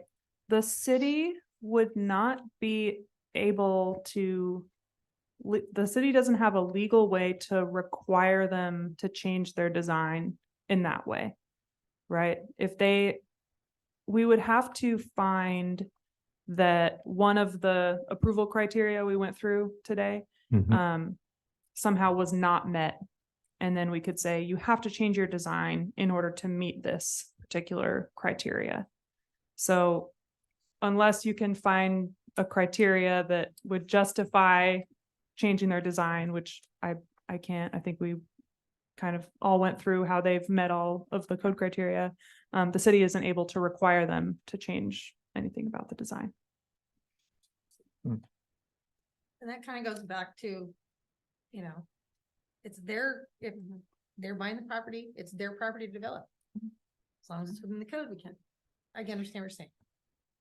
Yeah, Tell them, again, okay, we you need to this change. and this instead. No, but if they're buying the property and they own the property, we can't tell them what they can as long as it's within the law. Can I ask a question? If we're 86% on matching the requirements, what do we consider a passing score? I don't. 65. Yeah, there's 65%. Okay. Very low. in the rubric, for that rubric section, they have to get at least 65%, and they have to get at least 1 point in each of the rubric categories. And if there are two categories in which we erred on the side of giving points, however, only because they were almost not applicable. Like, Right. you know, there's some that are, they don't really apply to this. One being the primary entrances. We all sort of like laughed under our breath about what that even means. And then the second being matches the surrounding buildings, which is the Red Fox, which we hope it doesn't, right? I mean, so those are points that we gave, but really should deduct from the total available points. If there are 22 available points, we should deduct 22 to 2019, then becomes Yeah, right? so the Like a committee different could, percentage. yeah, that's kind of a judgment call that the committee could make.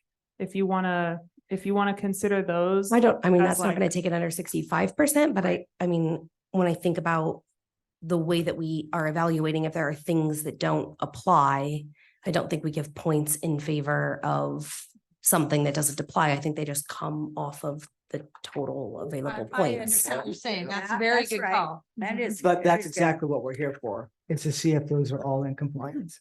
Right. That's so- what we vote on right now. Yeah, I'm just sharing my. So I idea. wonder. That's good, thanks. Yeah. Well, the three that I had written down, one you already deducted points for was no wall lights, which you already addressed and you had already deducted points for. Primary entrances being the second one that I had on my list from the checklist, and then I wrote down building matches surrounding buildings as the third. I don't know if those are each 1 point categories. Right. Okay. So the first. That'd be 17 of 20. The as first one opposed is to- the primary building entrances, right? Correct. So that one was worth 2 points. Okay. And so in that first category, we originally had them at 4 of 4 points possible received. Mhm. So if that comes down to 2 of 2 points in that whole category, that reduces both points received and points possible by 2. Correct. The next one was the wall mounted lighting. I already had that Correct. in mind. And then the other one was Surrounding building. adjacent, yeah, follow prominent, blah, blah, blah, on adjacent buildings. That was another 2 of 2 points. So if you take that off, then Working within the, Here for it. working within the boundaries. then the third category, instead of 7 of 7 possible points in the third category, would be 5 of 5. So that would bring the total down from, what did we have? We had 19. 19 out It of was 19 of 22 22. originally, so Yeah. now we would have 16 of. 15 out of 20. This was 22. 75. We are not math people. Okay, so 15 out of 18. What's the percent? What the percentage becomes almost equal, doesn't it? 83. Yeah, it's 83. That's just the- So they're still well above the minimum required. Yeah, I know it wasn't Um, enough points at 65 is a very low standard, but I do think it's important to keep. Is accurate record outside of what lighting we're doing. actually on these diagrams that we don't see? Yeah. He said it was Can you on, point that out to us? I don't think we have it. I think he said it Yeah. was. So the packet that I provided to you all did not have every single page that they submitted because there were a lot of pages. All of the large versions of those pages are back here on this back table. And I think that that page was like, was called like SD something 10. Yeah.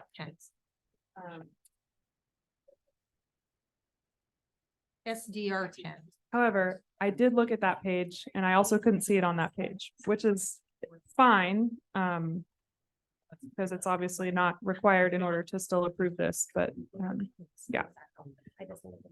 And to the extent that you would like the design, the lighting on the exterior to be changed, that is something that we can do to ensure that we satisfy. So that if the lighting fixtures as they're depicted on the renderings and the elevations are not in the right place, or you would like them different, let us know how. We'll update the design. Okay. Thank you. So I'd like to. well, I guess I want to check whether we need like a couple minutes break, or do we feel ready to go into discussing a vote? Why don't we adjourn for a few minutes? Okay, we're gonna take a 5 minutes. 3-minute break. How's that? What was that, Taylor?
Yeah. We don't have. You know, it's not even isn't a great sense, but at least it makes sense. Yes. Got down there. Yes. Never met you forever. It's,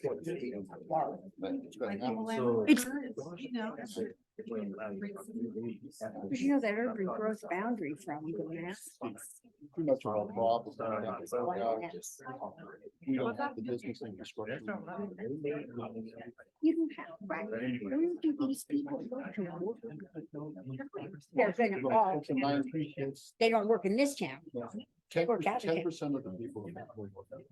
Of the working people that work. Thought that we were just.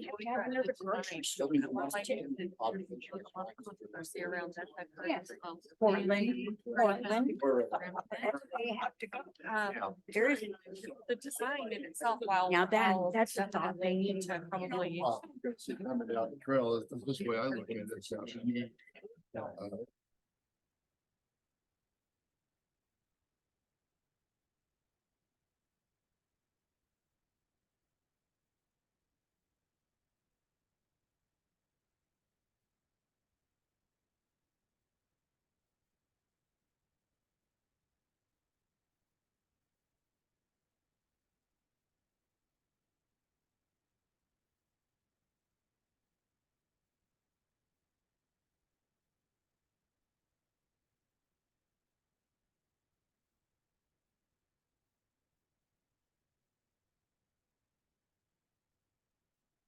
All right, let's get this thing opened back up.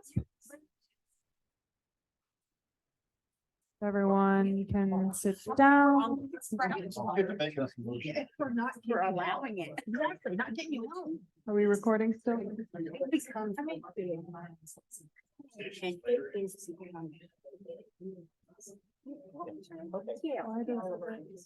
Okay. Oh, thank you, sorry. Sure, that was. Right across the way here.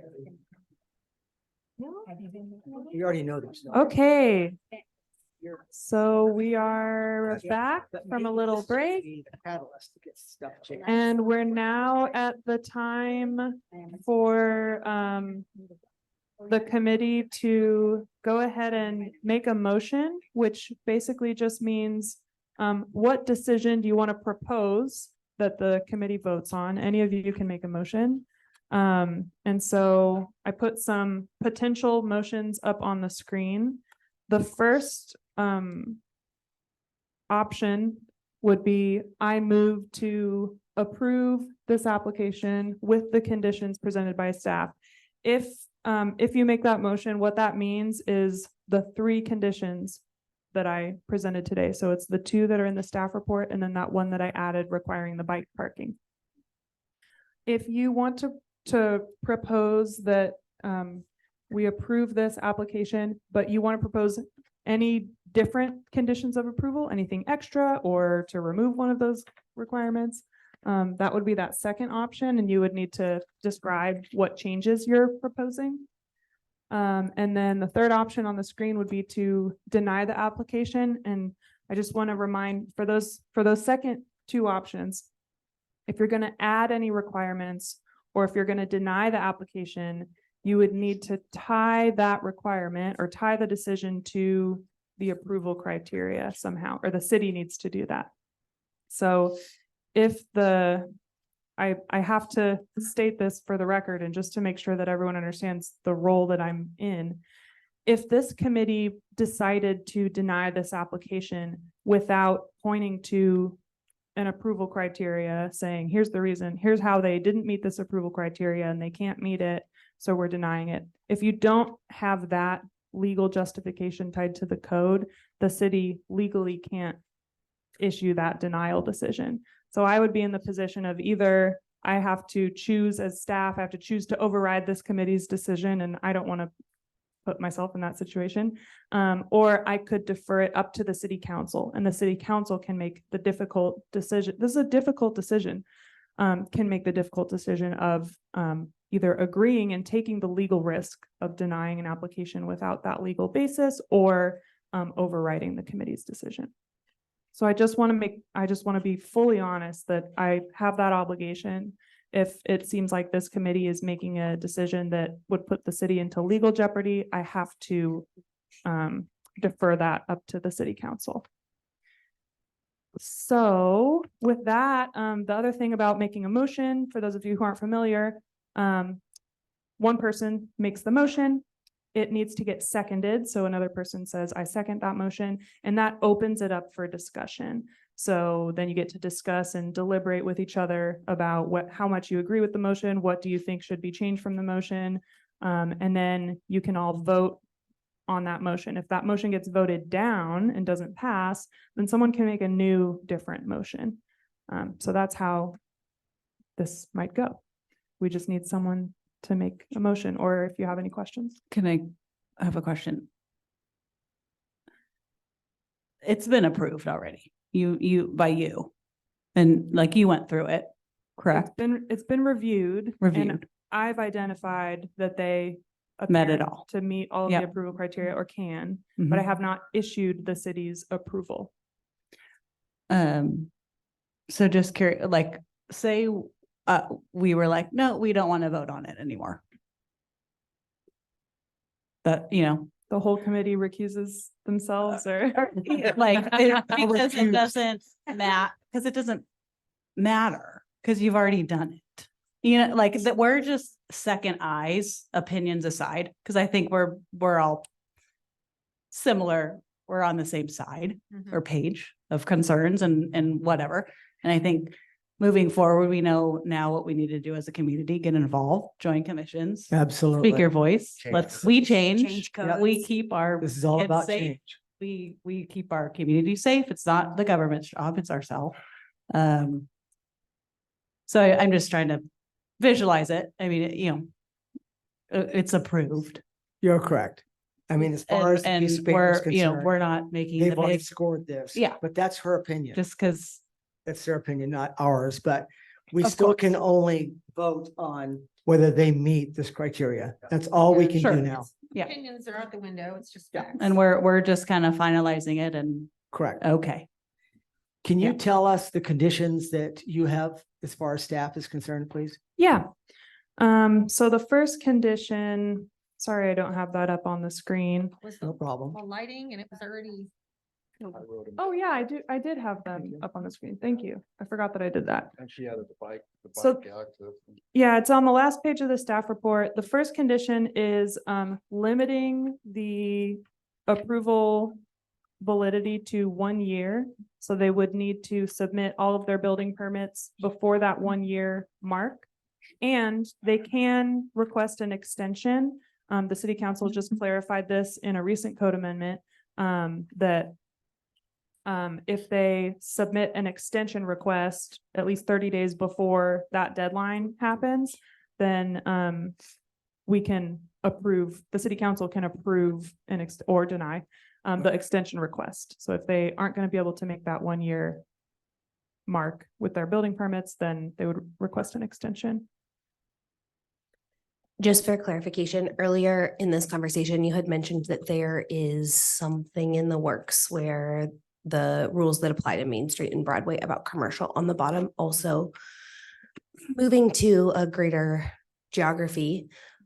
Where is that in the process and when does that take effect? Yeah, good question. That was approved by the city council, I think, in December. Yes, it was approved in December, and then it's adopted as an ordinance. And so with an ordinance, you have to do a second reading of the ordinance in order for it to be officially finalized as adopted. The second reading of that ordinance was January 8th, maybe, or was that the? Whichever council meeting was around that date. And then from its official adoption date, I think January 8th, there's another 30 days before it actually goes into effect. So I think that goes into effect February 7th. Okay. But this application was submitted this was submitted even before the city council had the first public hearing on that proposed code amendment. So this submittal is not affected by that, but that code change is why if they do come in for an extension request, that extension request would get deferred up to the city council rather than being reviewed by staff, since the code has changed between the original application and now this extension request. We would send that to council. So if no one else wants to do it, I'll do it. I'll do this. We go to the other page. I move to. Right. Okay, I don't know if I'm doing this right because I never do this, so don't judge me. I move to approve with the conditions presented by staff and the adjustment that this approval is not good for 12 months. However, this approval is good for committee, fill in the blank. 6 months. 6 months. That's kind of. I agree. I think 6 months, I agree. I second that. Thanks. And we can talk about it. Yeah, because at the point of an extension, if it takes longer, then it gives us the opportunity to change that bottom part to commercial, which as a small business owner of 2 businesses in the community, long live small business.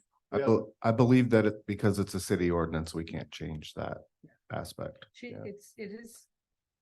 Taylor gave me the nod. I don't know. Sorry? When we make. Can we change it? Can to we- 6 is months? that even like, can I even do that? I don't know. Find it out. So, well, it's a little unclear because I wish our city attorney were here. There are types of code provisions that are considered like development standards and development criteria. And then there are types of code provisions that are more like definitions and interpretations. I'm not really sure where this would fall because I don't think that there was anywhere in our code that explicitly limited a design review approval to a certain amount of time. So if we there would have isn't, it to- doesn't even have to be 6 months. It could be 90 days, it could be 30 days, it could be 60 days. Right. I think we would need, I'm not sure. Okay. I think we would need to lean on something that's kind of like a reasonable So recognition of the way that building timelines work. Already drafted. And 1 year is already quite short for a project of this size. So 1 year already applies a lot of pressure on them to get their ducks in a row very quickly. Yeah. So I Are- was there a motion, That's was there the original loophole, motion right? here? Yes. Okay, and was there a second on that motion? Well, the original motion also included 6 months. So I if think we have the to do a original- motion, it has yeah. to be changed. My motion said a blank at the end where I said committee fill in the blank. So I said that I agree with the conditions presented by staff. However, is it possible and what are the parameters around changing Okay. the amount of time so that potentially commercial space could at least be on the riverfront? Firm up your motion a little bit so we know what we're voting on. Yeah. Oh, I know. Somebody else can take it over from here. And could I just provide a little context on that? So on our side, we saw the proposed motion and said what, or proposed condition and said 1 year. Wow, that's fast. Being the attorney, I looked through the code and was like, well, what is the timeline for the validity of a downtown design approval? And it doesn't say specifically. So then my next step was to look at what is the validity timelines for other approvals. And there's no 1 year. It's 2 years is the minimum for any other type of approval. Whether it's conditional uses and all these other things. So we were, just conferring about, should we propose that it be 2 years? Because 1 year is fast. I mean, there are, we need to get through construction drawings to make fulsome applications. And, there are uncertainties in the development world. We anticipate being able to meet the 1 year timeline. However, bringing it down to 30 days, 6 months, et cetera, we get in the realm of that's not going to be, necessarily viable. As far as, can we actually do it and pull it off? Even in the best of circumstances, if everything breaks our way, including, interest rates and construction loans and all the different elements and steps that are necessary to get to the point where we're in for permits. So I would encourage when folks are inserting numbers to actually expand the timeline, because that is what it's consistent with what's in your code for other types of approvals. We've already gone, the proposed condition is already half of what it is being found for other types of approvals. So limiting it further puts us in a very hard spot, and we don't want to rush and be hasty and not be able to deliver on the development that we're proposing. Yeah. Does the current development have any commercial space in it now? It does not. No. I was, we just did one not long ago. I don't think 1 year is unreasonable because you can always re-up the thing for 2 additional years beyond that. You can also, ask for an extension and get up to 2 years additional. So that give you 3 years in the process, except for some of the qualifications, I think, for the TSP come into play. I don't know. We can put that onus on you. Nothing personal, but we're gonna have to defer to our Estacada expert. I'm not an expert in this at all. I wish I have some knowledge of it, but I certainly could stumble here a little bit. I know we just approved one for an additional 2-year extension from someone else that's building a commercial building.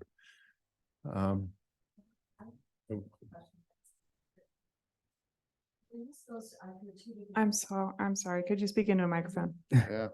Well, you're not, I've heard two different things, different sources, that if you were to get to that timeline, that that the decision is made either by the city council or the decision is made by the planning commission. Correct? And I think that you found that it was actually made by the planning commission. Is that correct? So we're conflating a couple different things here. yeah. We have the usual standard and we have, what's Yeah, going to be the decide, treatment yeah. of, what's going to be the treatment of this project if we come in for an extension. Unclear exactly what Well, what it the could be 1 criteria year and or 2 process would years be. or no extension at all.